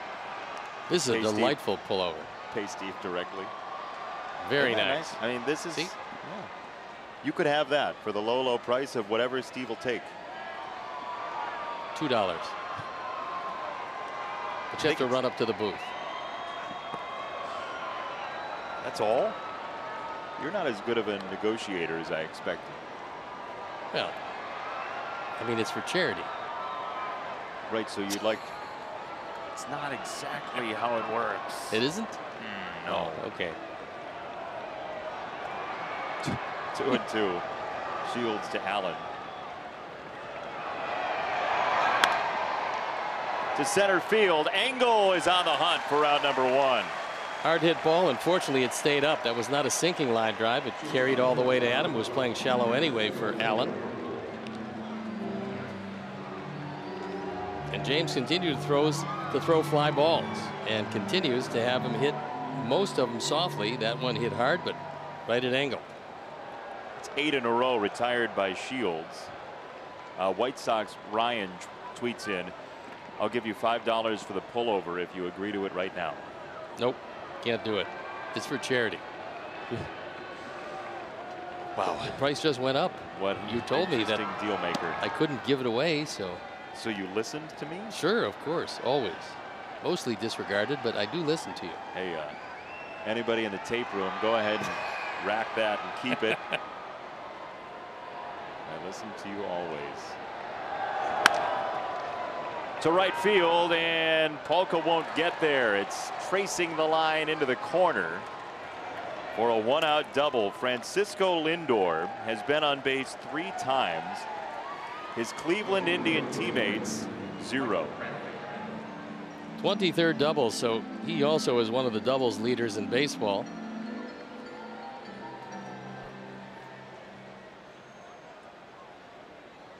Here are the bids. You can't let this experience up here go for a paltry $1,775. Lights, camera, action has got to make another couple of dollars out of here. You gonna throw in the pullover? No, but I will give him your iPad. Wow, that is. That's the charitable sort that I am. That is not verified as a part of the package. 1 out, Lindor at second, Brantley coming up.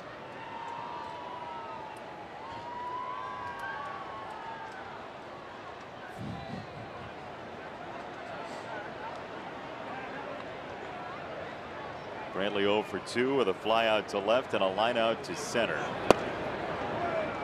And that's ball number 1. Tom Woodring has had a good night behind the plate.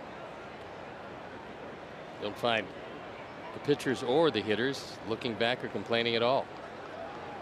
And according to our system that we have, PitchCast, basically everything that it says is a ball, he says is a ball, and everything it says is a strike, he says is a strike.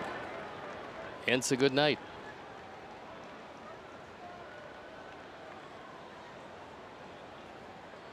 And PitchCast, which pitch cast, which felt like it was being disregarded, decided to not register for pitch number 2 because we were giving too many accolades to Woodring behind the plate. Pitch cast on strike.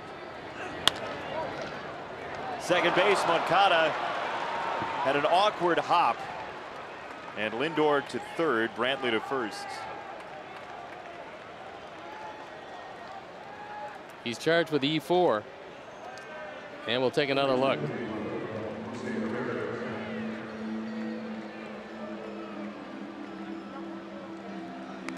One of the reasons could very well be that he chose to play it off to the side, but that still looked like a pretty tough play. I would give him a base hit on that, but it goes E4.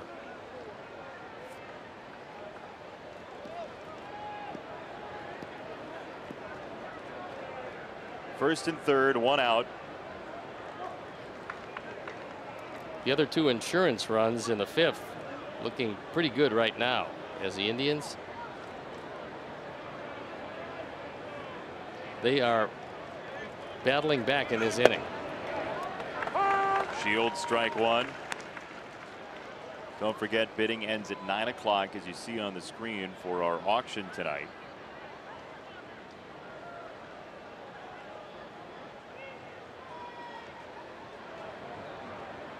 James Shields trying to close lot 6 here with runners at the corners, 1 out.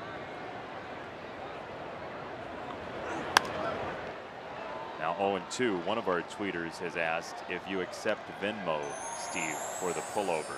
Luke Taylor has tweeted in, and I figured I'll get a funny answer, so I'm going to ask you, do you accept Venmo?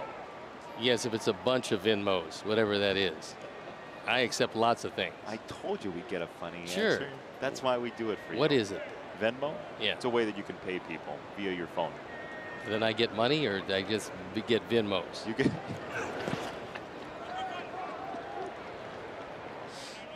It's 1 and 2. You get money. Oh, good. Then of course I accept it. Send all your Venmos to me, folks. You're my favorite dinosaur. Well, there you go. Barney. Just think of me as Barney without the purple. But you got the you're sandbagging. You got the tablet. Well, you know how look, to though. use YouTube and all that stuff. You got fan graphs up. How about that? You huh? really did? Yeah, I really do. Wow. I know, it's amazing. How I've come a about long that? way in the last week. 2 balls and 2 strikes. It's a wild pitch, and that one got away, and Brantley goes into second base.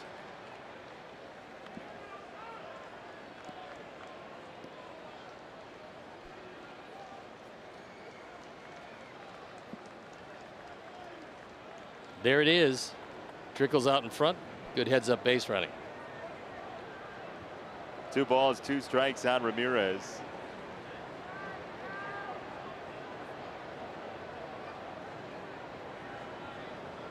Lindor at third, Brantley now at second. And a double play short circuited, at least the regulation double play. 3-2 on Ramirez. Encarnacion is next.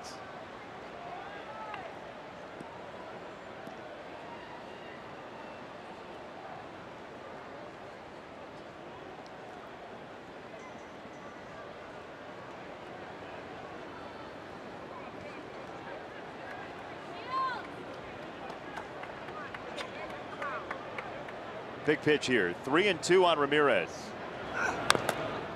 Fouled away.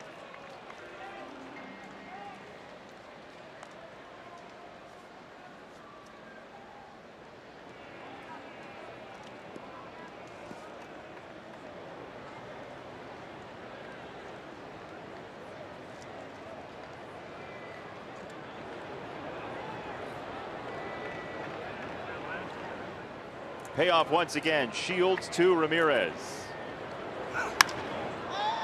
In the air, left field. Charlie Tilson.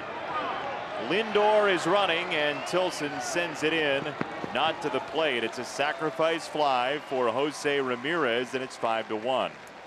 He's driven in 44 of them, and the Indians are on the board.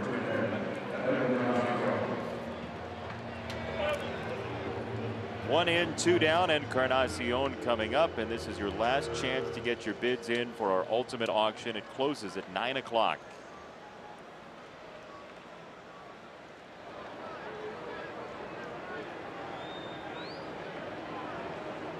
And here comes Don Cooper to have a conversation.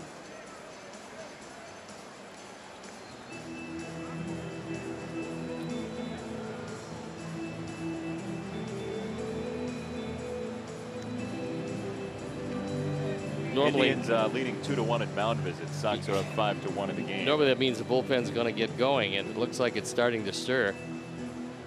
Don will take as much time as Tom Woodring will allow him, and right now he's not going out to the mound. Now he's decided that it's time to break this up.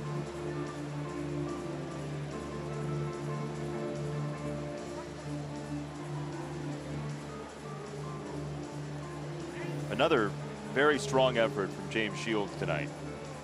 He did a good job. In fact, when the only two hits on the board are Lindor's doubles in the third and the sixth, you're holding a very potent team down. But they're a dangerous team, and Luis Avilan starts to throw. Should be ready to go when needed, and probably that's the Alonso Kipnis section of this lineup. They're up after Encarnacion.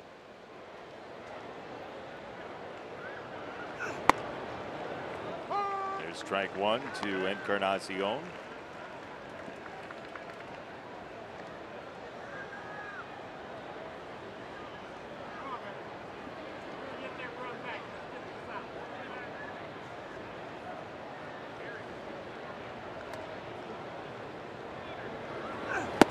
That was an important second out, because Encarnacion, when you talk about power hitters currently in the game, he is fourth active.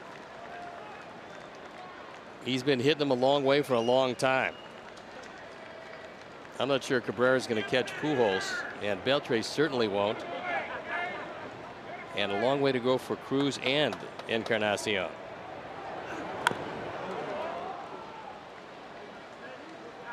Only way to become the leader is if Albert retires and you get really hot, because I don't think any of these guys on the board are going to get to Albert. Wouldn't imagine so. Encarnacion's 35. Yeah, they get a long way to go.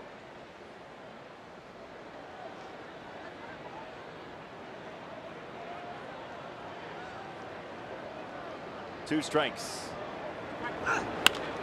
Breaking ball hit in the air left field. Charlie Tilson is underneath, and that will do it for the Indians here in the sixth. James Shields wanders through some trouble. Cleveland gets a run, but that's all.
Sox with the lead at 5-1. Cleveland with a run in the top of the 6th. By the way, that hit by Brantley is now a hit rather than an error, so that is an earned run against James Shields. And Brantley now 1 for 3 as Charlie Tilson leads off this home 6th. This is Sox Serve Week. We told you about our ultimate auction, and you may not know that Sox Serve Week was initially, this is the 10th year of Sox Serve Week. You may not know that Sox Serve Week was actually the idea of our executive producer, Bob Vorwald. You don't say. For WGN. Yeah, so the White Sox would like Bob to come on the air with us. We would like to give you a special treat. So here's the headset. So Bob Vorwald, it was your idea to have Sox Serve Week initially. And we've heard that you don't like saying that that was the case, but it is true. This was your idea. It's really hard to take credit for all the work the White Sox do. All we want to do at WGN is be a good partner. And this is such a great event every year, and it's such a delight for us to have the chance to showcase all the work that Christine and Sarah and Meg and everybody does the whole time. So I can't take any credit for any of that. Well, you can take We would these, like though. to think that you're right-handed, and the reason is that we have a White Sox putter. We know you're going to Ireland on a golf trip. So cool. We could have gotten you a full set, but instead decided to get you just 2 clubs. But here's the wedge. All right. With the Sox logo, and there Sweet. is Look the at putter. that. Here, I'll put that there. There they are. How about that? Look at that. I got the. So this where's is the from White the Sox? community relations. Well, folks at that's the really, White really Sox nice of for- them. And again, it's everybody at WGN. It's certainly not just me. All I do is make the ask, and everybody wants to, rally around the White Sox flag. Well, that is fair. However, this was your idea. So the Sox are very appreciative that you came up with the concept, and it's turned into this flowering benefit for the entire community. I'm like So the thanks. retired shortstop that, suddenly became a 300 hitter. I think there were a lot of people in the beginning, and we found a way to say yes, and things grew from there. So I'll take whatever credit they want to offer, sort of unwillingly. But again, you guys make this so easy all week and everything that way to, not just, raise the money, but raise the awareness, because this team is a leader across the leagues in what they do, and they're the group that everybody wants to be like. And again, we're just so fortunate that we get to be a small part of it. Well, this is really a nice thing, especially if you hit wedges right-handed and putt left-handed. Well, Steve, they're going to replace the one that's no, not you have his to putt dominant left-handed. hand. That makes the game a little tougher. Does this say chunk proof anywhere on it? No, Because that's no, the one that I'm going to be looking for. Are you a tosser? No, no, especially nothing this nice. But this is the thing, like you got to keep your eye in your bag, because somebody always wants to take it out or borrow it and never Pretty return nice. it and everything. Pretty nice. It's very, very cool. And, again, thanks to everybody. Thanks to you guys. It's been a great experience working on this week and every week. Well, thank you, Bob. Thank you. Okay, great. Appreciate Thanks, it. guys. And, thanks to the White Sox. Very, very nice. These will be used in good health. I'm not coming to work tomorrow afternoon. In Ireland, so, right? yeah, exactly. First week in July. So Enjoy your trip. Yeah, exactly. Can't wait to get rid of me. Sure. Here's your hat. What's your hurry? 56-degree wedge. You'll Very be able to nice. hit that a good 40, 50 Well, I'll yards. never be in the bunker, so hopefully it never gets dirty, Stoney. Can you hit one out of the ocean with this? Because that's what we're on track for. Probably not so well, no. But again, thanks, guys, and Thank you. thanks to the White Sox. This organization's the best. Bob, we always appreciate you. Thank you. Thank you. This is really cool. That is Bob Vorwald, our executive producer here on WGN, and he is very humble about the idea. But Sarah and Christine and everybody with the White Sox say this is his brainchild coming to fruition, and a pretty cool thing. Now he's got a couple extra clubs. And raised a lot of money. Yes. A lot of money for White Sox charities.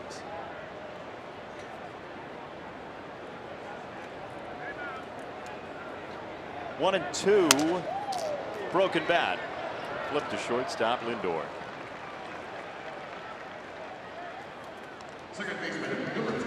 You never know what the seed of an idea is going to become. That's the cool thing about Sox Serve Week. It is meant to be of great enrichment for the community. Make you dance. And it's a team effort. Fun to be a part of. Oh, he's back at it. Shawn Michaels is going to need knee replacement surgery. Steve Austin is down for the count. At least I think that's Stone cold. We thought it might have been Dale Torborg, but I actually don't think his figurine is out yet. He does, Dale, have a figurine coming out this year as the Kiss Demon. It's pretty nice. But Shawn Michaels getting ready for a super kick. And super other stuff too.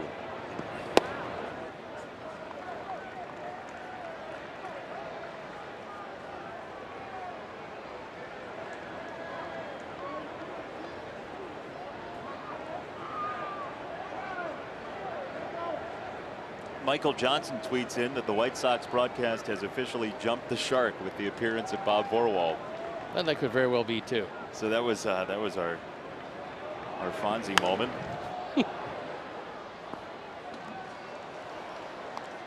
Have you ever jumped the shark before? No, because the only water I get is in the bathtub, so no shark jumping. Did you pay for that bathtub with some Venmos? As many as I could find. So what, they send them to you, and then what happens? How do you turn them into cash? That's all I want to know. Sure it's not Bevmo? It's not, no. Oh, okay. Not Depeche Mode either. 3-1 to Moncada. Sox with 3 runs in the first, 2 runs in the 5th.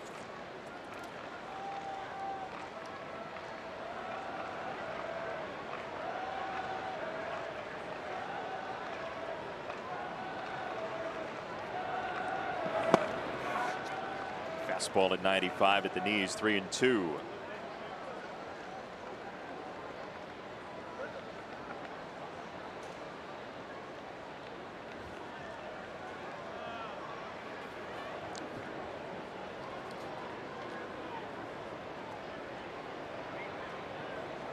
Sox have had a base runner on in every inning tonight, except for this one. 1-2-3 for McAllister. To the 7th we go. Sox up 5-1.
I'm Jason Benetti, our entire crew from 35th and Shields, as the Sox lead 5-1, trying to split the first 2 in this series against Cleveland.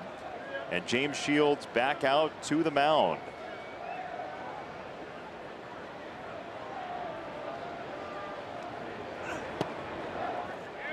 Check swing, and Alonso cleans up his own mess. Got the ball for himself. Outfield playing him as a dead pull hitter, as is the infield.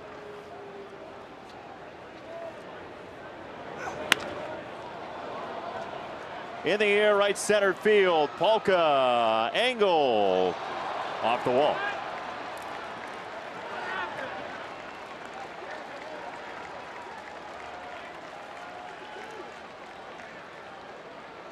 That one didn't stay in by much, but just enough as he runs it into a 2-base hit. That's the 3rd double of the night. 4 hits total. Alonso just misses hitting it out of the ballpark for his 12th of the year.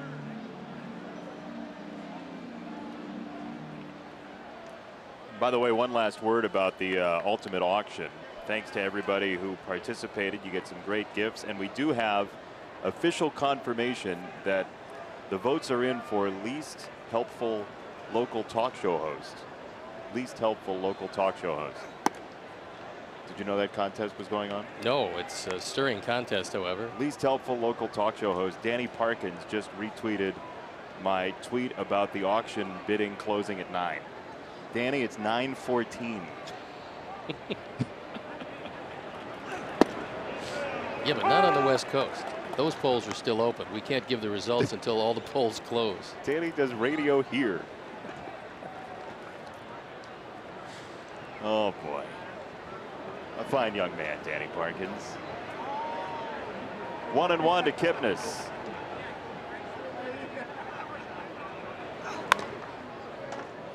That was right into the Indians' dugout. Unfortunately, I think everybody came away unscathed because that one came in there to do some damage. Trevor Bauer and Carlos Carrasco. 40% of a very good starting rotation for the Indians. Yeah, they have really kept this team afloat when the bullpen was struggling.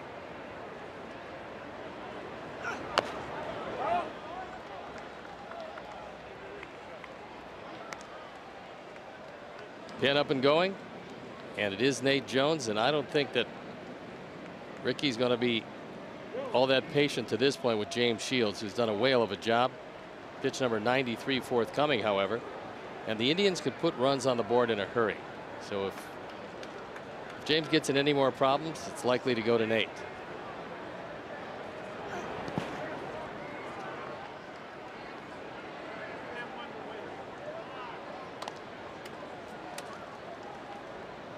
You would imagine if Kipnis got on, that might be all. I would think so.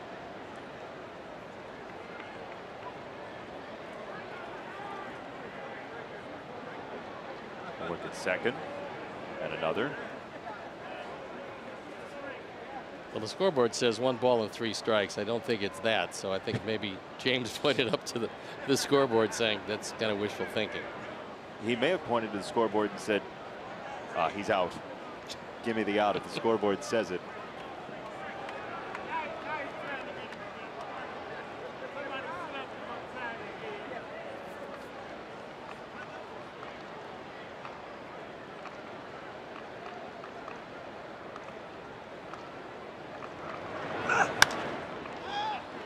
Left field side.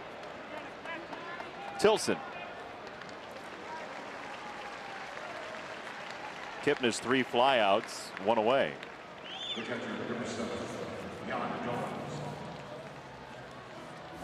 Time now for Sticks and Stone, where we quiz Steve on his own career. It's brought to you by Volkswagen. Visit your local Volkswagen dealer or VWDealer.com.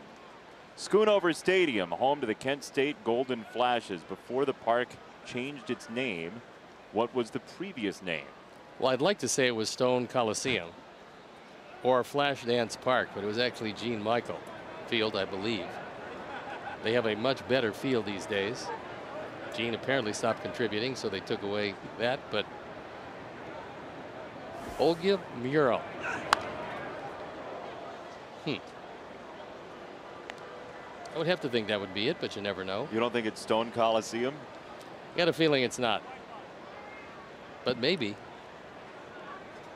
Do they still send you those letters that say donate? Oh, sure. Yeah. Oh, constantly. Like every 3-4 years? Absolutely. Like clockwork. 0-1. Now no balls and 2 strikes on Gomes. Good sidearm fastball from James, and he threw it in a perfect spot. Painted the outside corner. 96 pitches.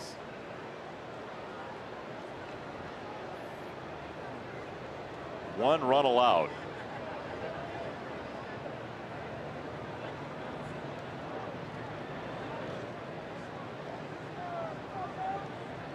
Oh, 2 up and in.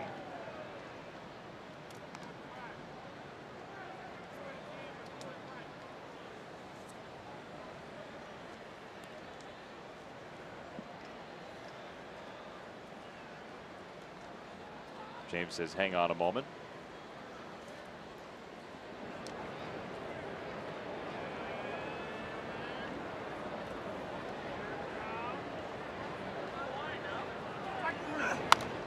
Fouled away right side.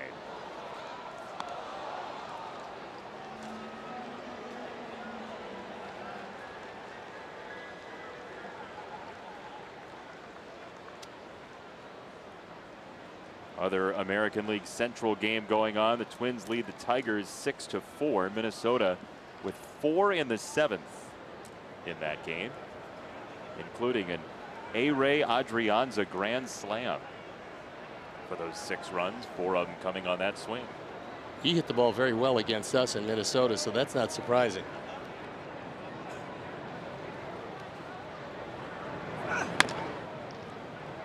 On the ground, Anderson sizes up the throw. Alonso to third, 2 down for Chisenhall. And here's your answer for Sticks and Stone. Was it Stone Coliseum? No, it was Gene Michael Field. Former manager of Chicago Cubs, front office executive for a long time with the Yankees.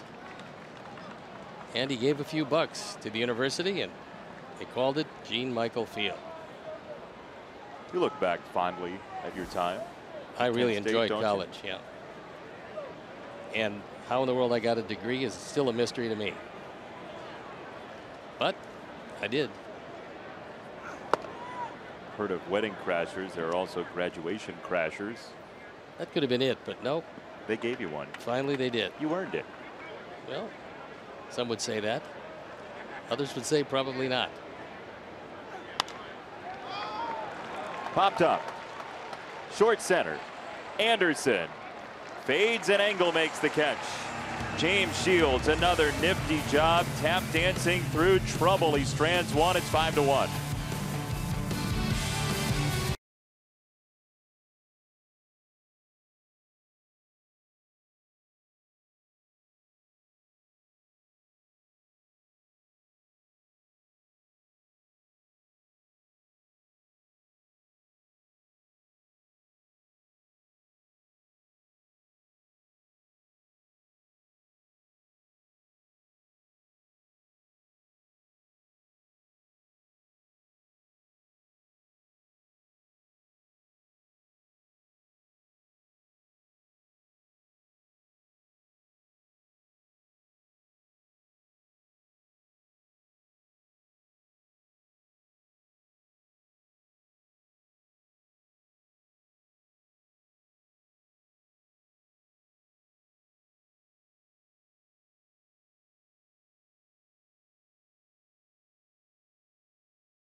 To learn more, Wintrust Community Bank, member FDIC.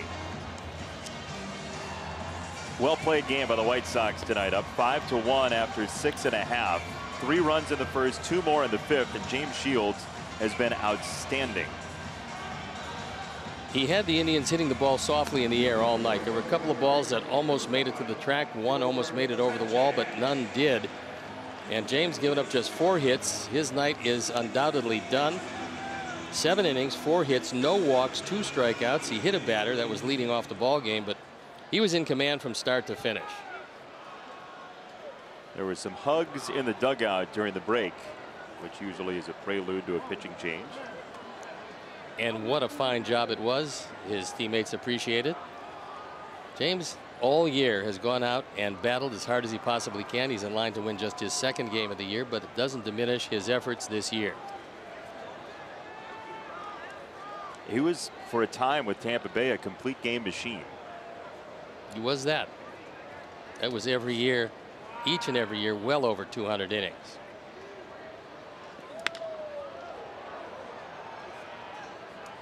To left, and Brantley for out number 1. James, the last player to throw double-figure complete games in his season, and his battery mate gives him a warm embrace. So does the skipper. And pitching a coach. hug. Absolutely. Well deserved.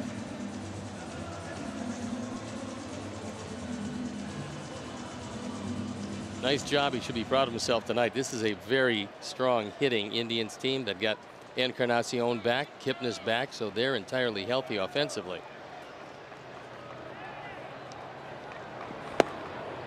Jose takes downstairs, ball 1.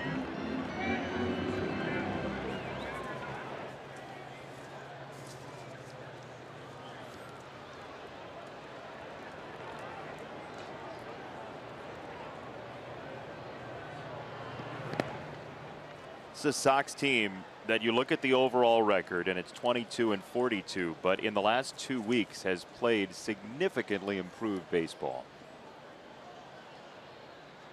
Well, that series against Milwaukee at the time, the most wins in the National League. Then the series win against the Red Sox, the most wins in all of baseball at the time. You have to say Sox are playing better.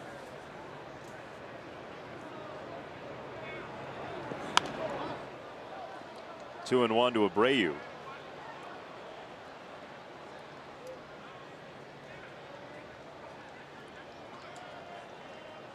If you did not hear, as Chase Fry gets loose, if you did not hear, the first set of voting was in and announced today by Major League Baseball. Jose Abreu leading the balloting at first base in the American League. So keep on voting. Lindor at shortstop secures out number 2.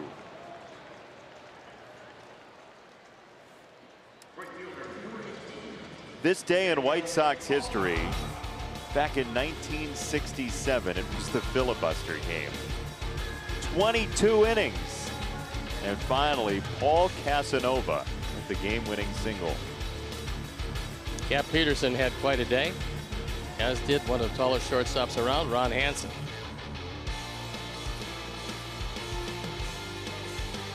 John Buzzard goes 8 innings in relief. That'll teach him to pitch in relief. He was a starter. I don't think it was his choice that day. Should ask out after 7. Skip, I can't go. There's nobody left. I can't go. Nope. I'm going to lose if I go. Didn't believe him. Didn't believe him. He lost. Yeah. 0-1 to Polka.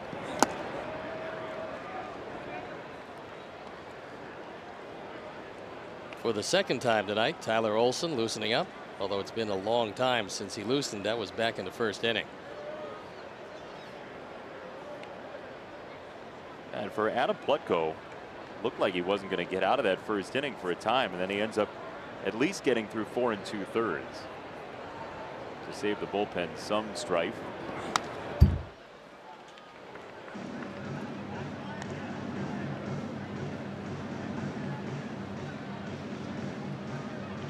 There's the milkman and Eric Gonzalez. He's to his left. Started at second base last night, but Kipnis is back and he's currently in short right field.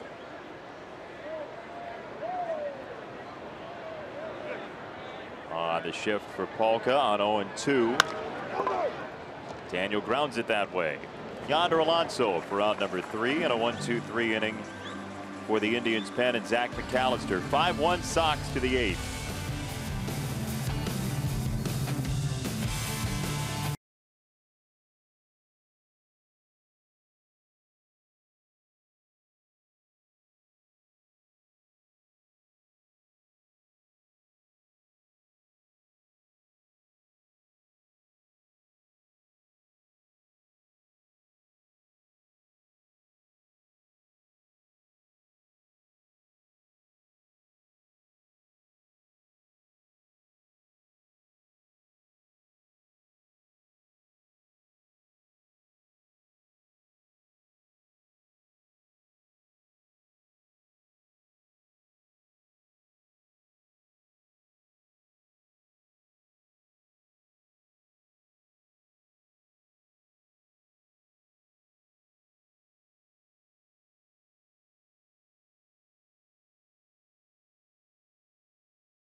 And it's Dylan Covey last year and this.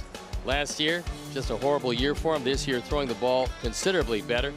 Opponent's batting average of 229. He has yet to allow a home run. That'll be put to the test tomorrow. But it's been a great year so far, and more of the same from Dylan Covey with that newfound sinker and split change. Jace Fry, an opening curveball. Shop in-store or online at mybobs.com. Dare to compare. Then we'll comment on that curveball from Jace Fry. Your thoughts on the curveball? It's a good curveball. On for the 18th time along with his curveball and a 2.12 ERA. Opponent's a batting average, a paltry 131.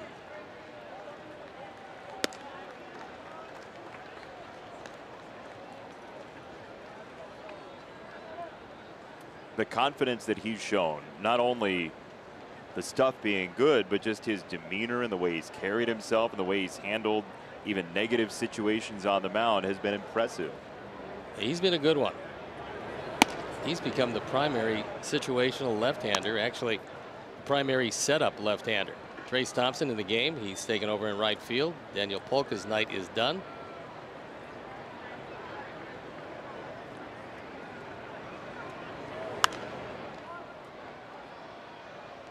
Polka made the last out in the 7th, so his spot not coming up for a while.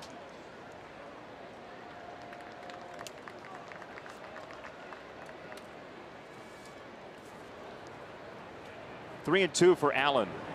Swing and a miss. Jace Fry gets rid of him. One down. Time now for a Ram upcoming schedule. Ram trucks built to serve, and the Tribe for 2 more after this one, and then the Tigers come to town over the weekend. So the weather's going to be gorgeous both tomorrow night and Thursday afternoon.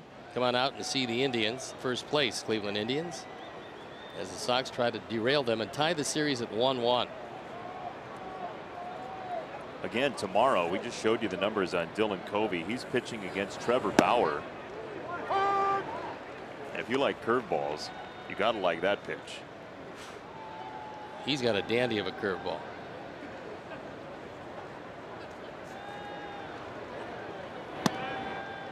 One ball, one strike. Trevor Bauer is an interesting character. He's a divisive character. He's a very intelligent pitcher. And a character with great stuff. I mean, he really has great stuff.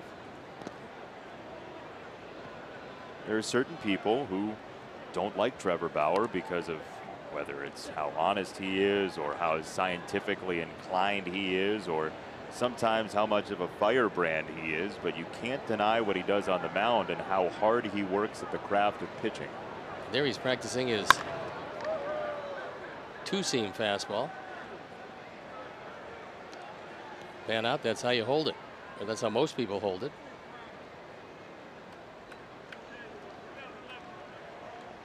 If you spread your fingers out a little bit, it'll go slower. If you put your fingers together, it will go faster. But you get more movement with your fingers spread on either side of the horseshoe. Jace Fry, back-to-back strikeouts. Lindor makes his first out of the night, and this kid from Oregon continues to shoot him down. Just has had terrific stuff since he's come up from AAA, and he continues to get better and better, which is a frightening proposition to the hitters.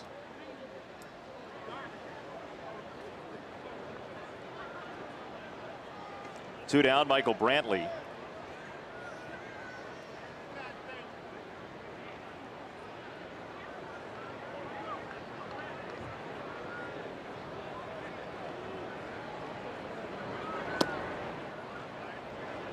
So 3 first pitches, all 3 curveballs in the inning. He gets it over, they're not going to swing at it anyway, so you might as well try. Fastball for a strike.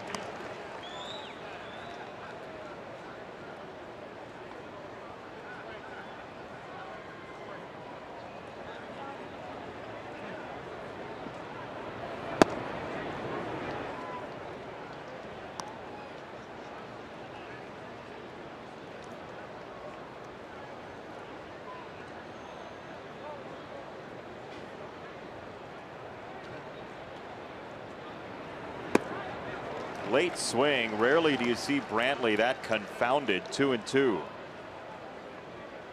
It looked a bit like a fastball with a little cutter action on it. Moved away from Brantley, and he was overmatched on that one pitch, and he's not overmatched much.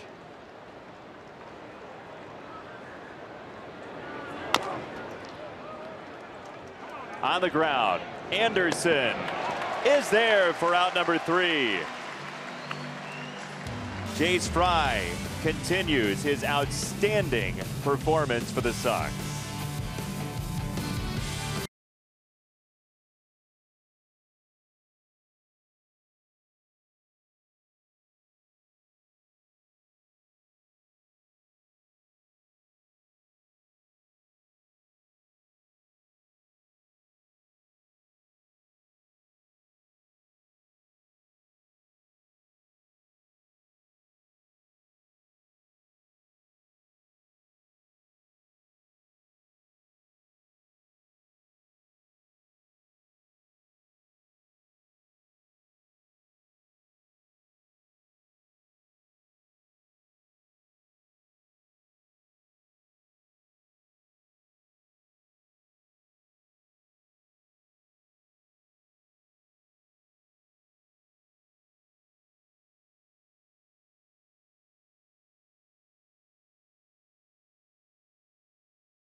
On a tough play, he came in and he got Brantley by a step. High chopper, got to charge it aggressively. He does and gets it there just in the nick of time. When you think of garages, think Danley's.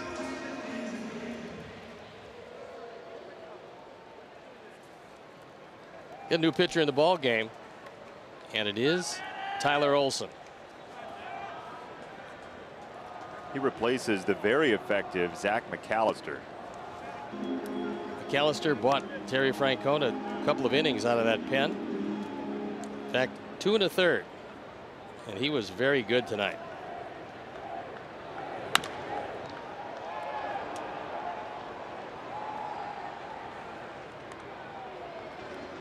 James Shields was better. 7 innings, 3 hits, 1 run, 2 strikeouts, no walks, and a hit batter. He was exceptional tonight. This Indians lineup is not an easy team to face. They have a good blend of power. They got a lot of that, knocking at the door of 100 home runs this year, and they've got speed up and down the order. They're loaded with left-handers too. Well, 4 switch hitters on this team, which is really unusual.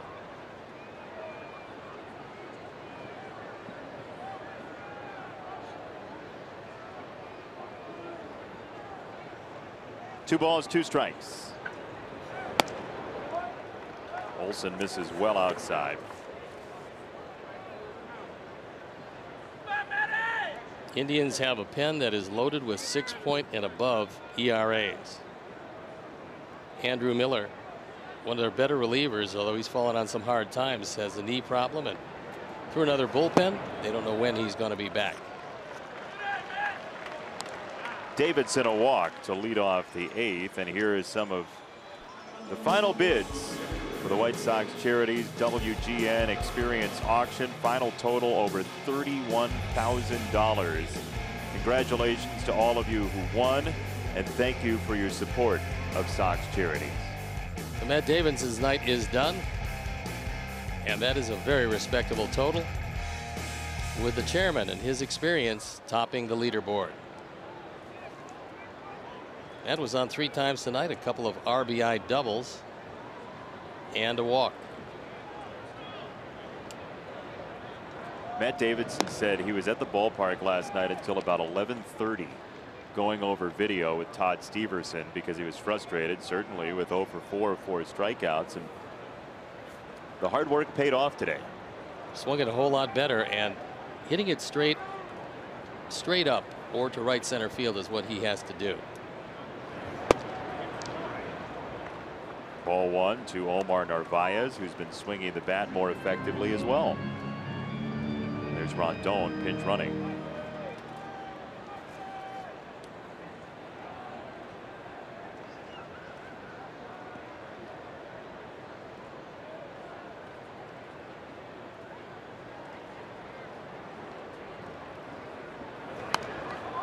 Popped up. 1 down.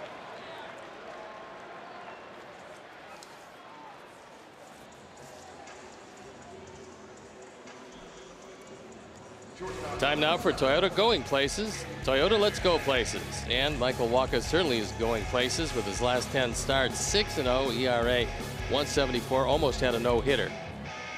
Look at opponent's batting average at 188, so he is back. He's had some injury woes, but none in evidence now for Michael Wacha.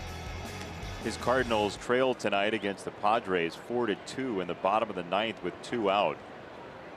Brad Hand is on to try to close it for San Diego, and that's a Padres team. If you're not following baseball very closely and you look at the Padres roster, there are 5 or 6 guys where you say, who? But they're actually not playing terrible baseball. They're 6.5 back in the West. It's 6 under.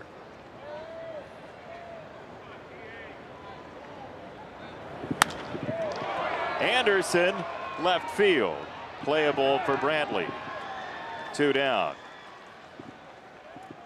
That division in the West of the National League is up for grabs. Arizona currently has the lead. They have a 3-game lead, winners of 4 in a row. But Los Angeles has found their way into second place. Everybody keeps expecting that the Dodgers are going to get there. They are a game over 500. And San Francisco right at 500. That's all coming into action tonight.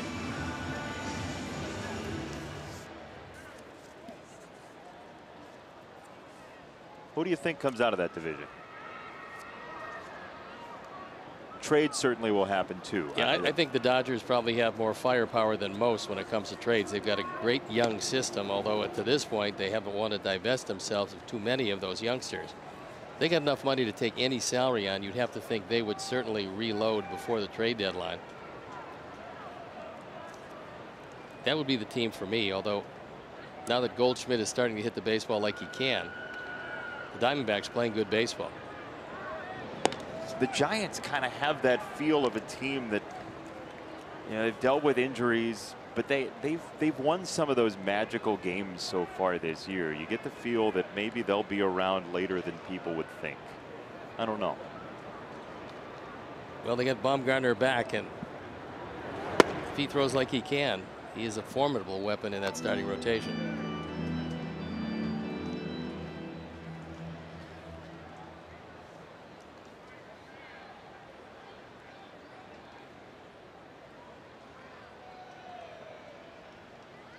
Diamondbacks are up 6-0 tonight after a 6-run first. They're playing good baseball.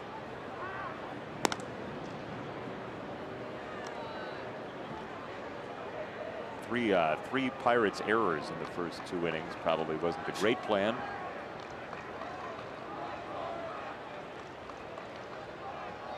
Tyler Olson to Charlie Tilson.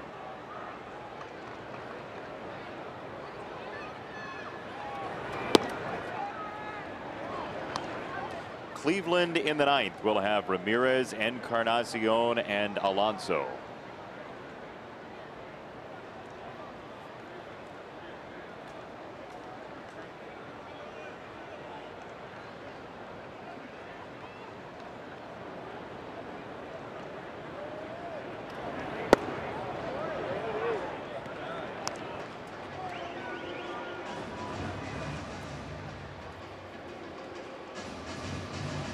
'25-year-old Charlie Tilson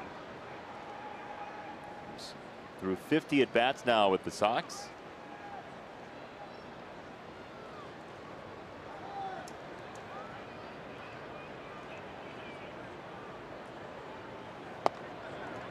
outside, 3-1. Avi Garcia started his rehab tonight for AAA Charlotte. That was on the road in Durham. Avi went 1 for 2 with a walk against the AAA Tampa Bay Rays, and in that game, Matt Skoll hit his 6th home run in AAA.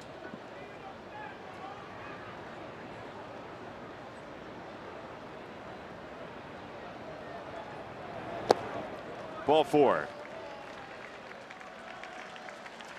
That is going to be all for Olson.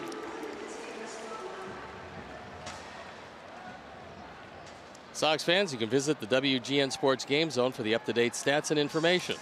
It's sponsored by UI Health, providing expert care for you and your family. UI Health, changing medicine for good. Learn more at uihealth.care. So Terry Francona goes deeper into the bullpen, and as part of Sox Serve Week, a number of Sox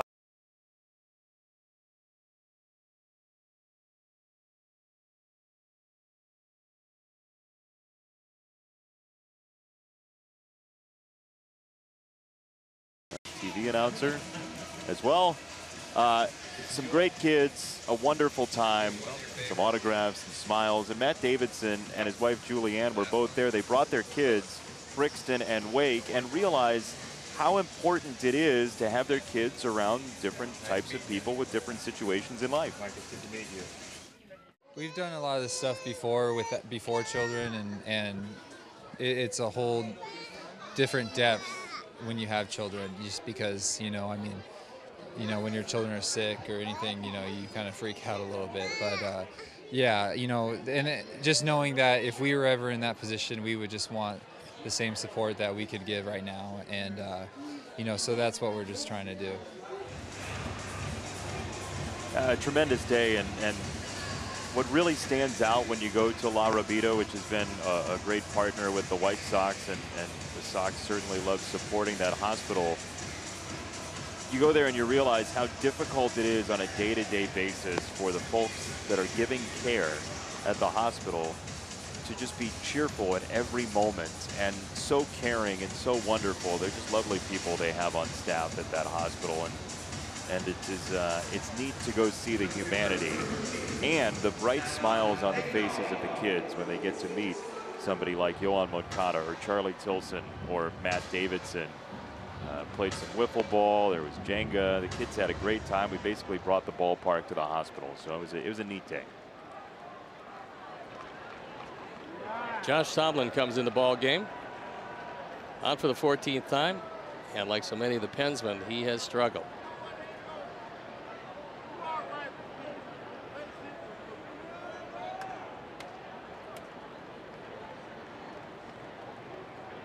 Right-hander out of Texas Tech, Josh Tomlin against Adam Engel. He takes ball 1.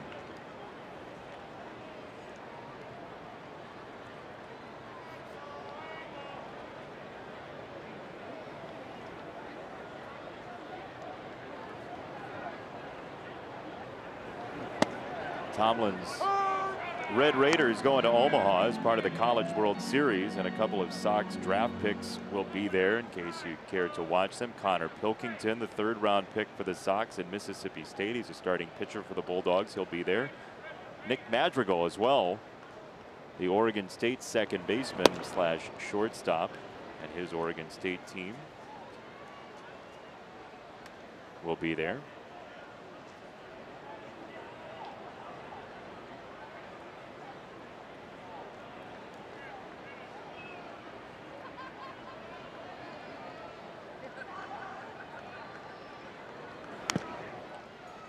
Fouled off the catcher Gomes. The 14th round pick for the Sox as well, Davis Martin, who you may not have heard about. He's a right-hander out of Texas Tech and helped pitch the Red Raiders to the College World Series, so you can watch him too.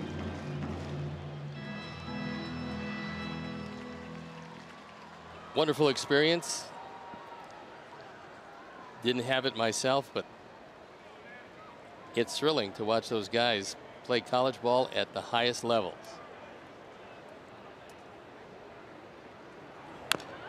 And that city lives for college baseball. Yep. Omaha basically shuts down for the College World Series.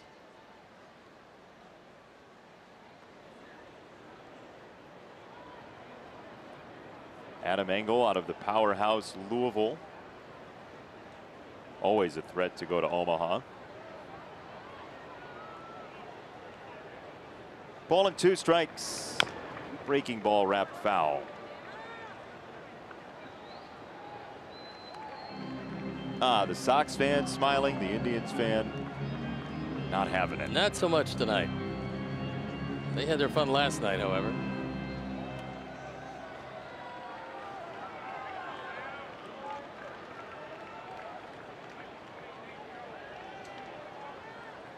One and 2.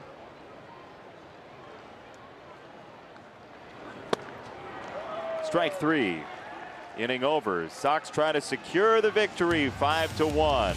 Come back with us to the 9th.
Trying to nail it down as the Sox attempting to beat the Indians for the first time this year.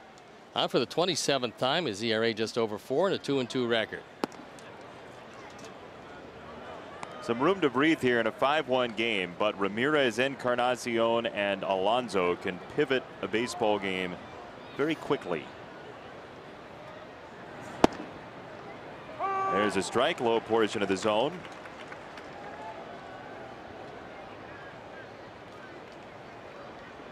Ramirez drove in the only run for Cleveland tonight, back in the 6th.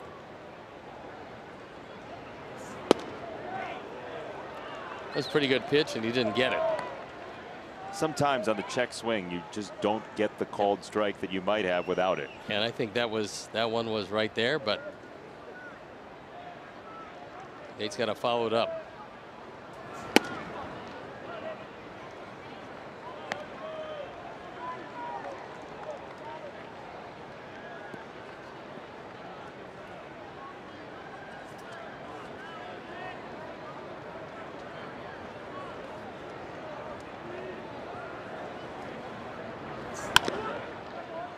Three and 2. So the last 2 weekends, the Sox under Ricky Renteria have won series against Milwaukee and Boston. And now trying to split the first 2 with Cleveland before a 7 o'clock Wednesday night game. Dylan Covey versus Trevor Bauer at 7:10.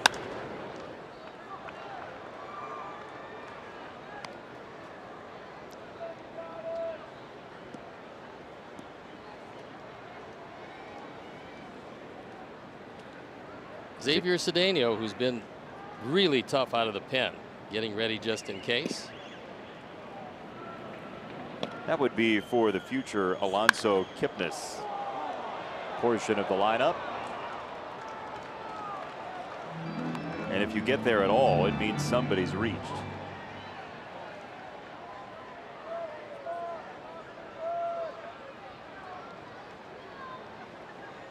Successful treasure hunt.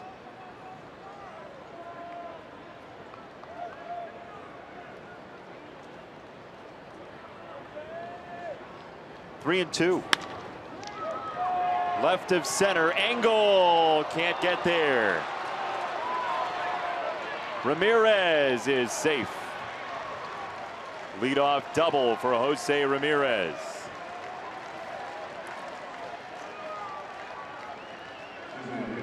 That's his first hit of the night to go with a sacrifice fly, and he takes his ball the opposite way, dropping it right in front of Engel, who made a valiant attempt. He thinks he's got a shot. Unfortunately, does not.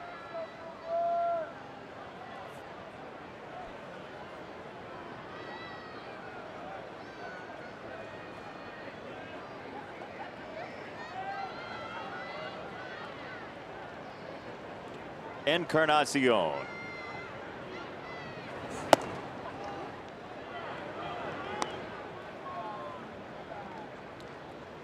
Alonso and Kipnis, the next two up, are both left-handers.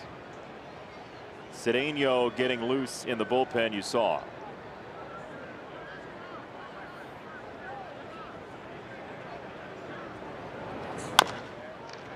On the ground, should be out number one. And it is. Moncada to Abreu. Ramirez to third.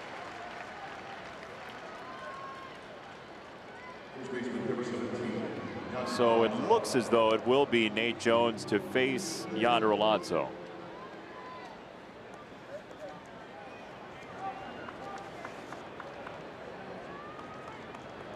Alonso just 176, the batting average against left-handers.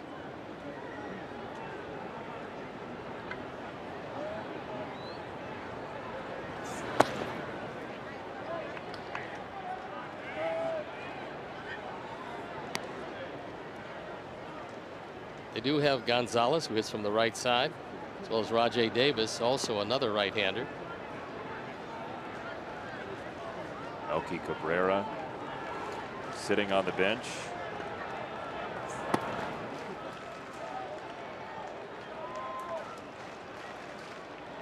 There's Rajay Davis. Been around a while, and Eric Gonzalez to his left.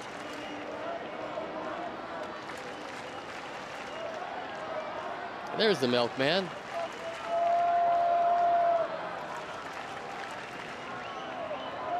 He has a bat. 3-0.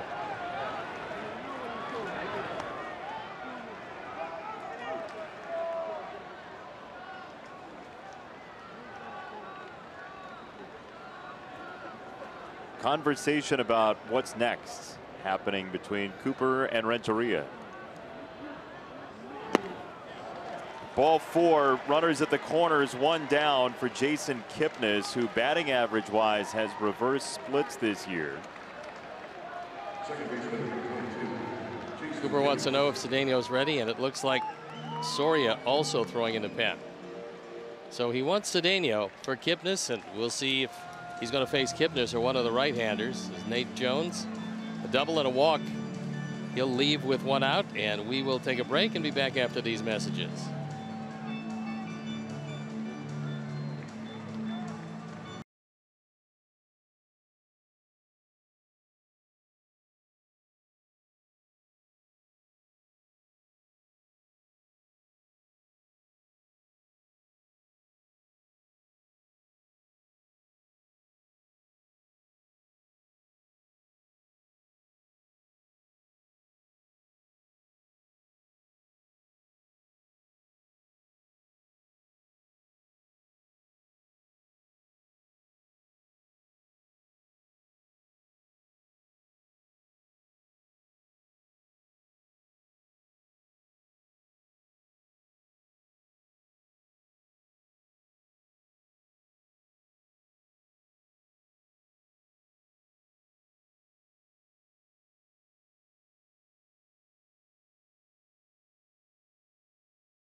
On for the fourth time. He's given up nothing so far. Opponent's batting average at 111.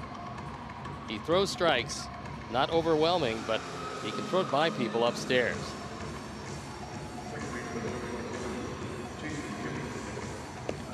Looks like it will be Kipnis. Again, he's got reverse splits this year, Kipnis does, in terms of batting average, meaning he's actually better against left-handers than right-handers. However, for his career, that becomes a regular split, and his numbers are better against right-handed pitching. So do you take the recency or do you take the long term? We'll see.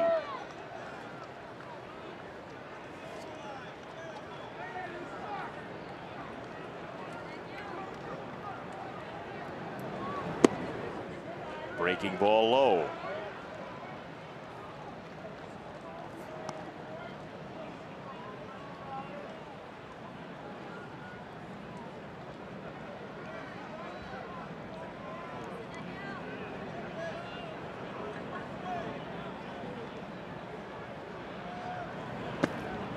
Two and 0.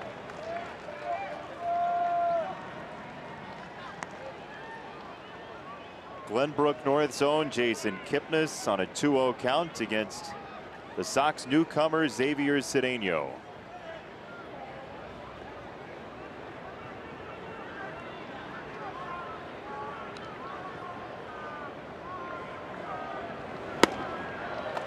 Two and 1. That high fastball sneaking by Kipnis.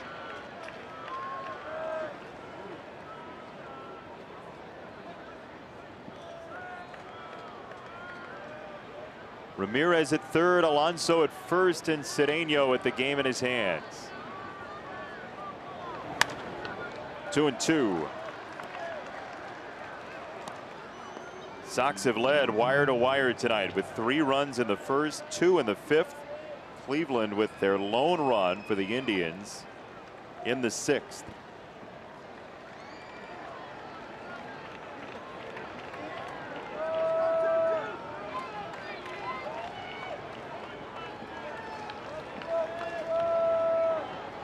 Two and 2. Swing and a miss, strike 3. Sweeping breaking ball looked like a strike when it left Cedeno's hands, and Kipnis could not check it up. Nice block by Omar. Making sure the ball stayed in front of him, and here comes Ricky, and that's going to be it. Cedeno was asked to get one guy, and he got him. Ricky Renteria has not been shy about mixing and matching the closer's spot. Cedeno and Jones each have an out in the 9th, and Joaquim Soria trots in. His charge is to get Yan Gomes. 5-1 Sox with 2 on and 2 out when we come back.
situation. He's looking for his 9th, and this is 11th attempt.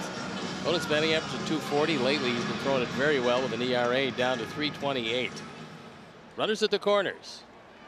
Abreu is not going to hold Alonso close, so he will be going to second base. That's a righty-righty matchup. Soria and Gomes.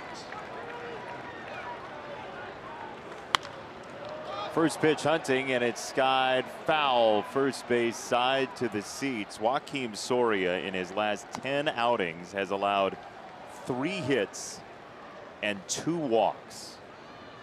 He's been awfully good, and one of the reasons is he is dropping down sidearm on occasion, giving hitters who have seen him for years just a new look.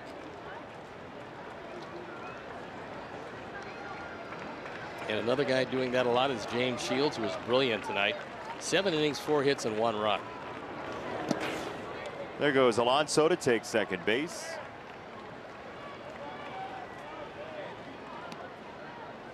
No stolen base. He gets there on indifference.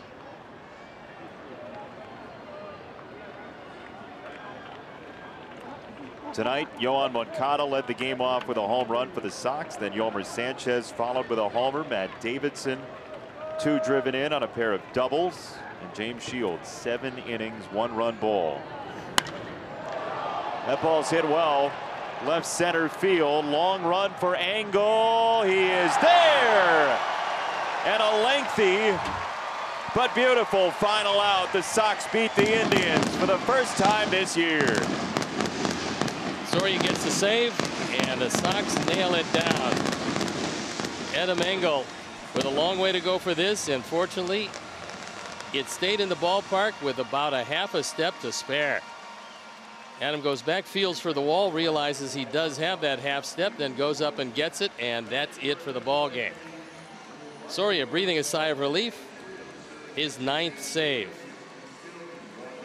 So with the White Sox grabbing the victory against Cleveland 5-1, we will step aside, and when we come back, we'll wrap it up for you from Guaranteed Rate Field. Good win for the Sox tonight.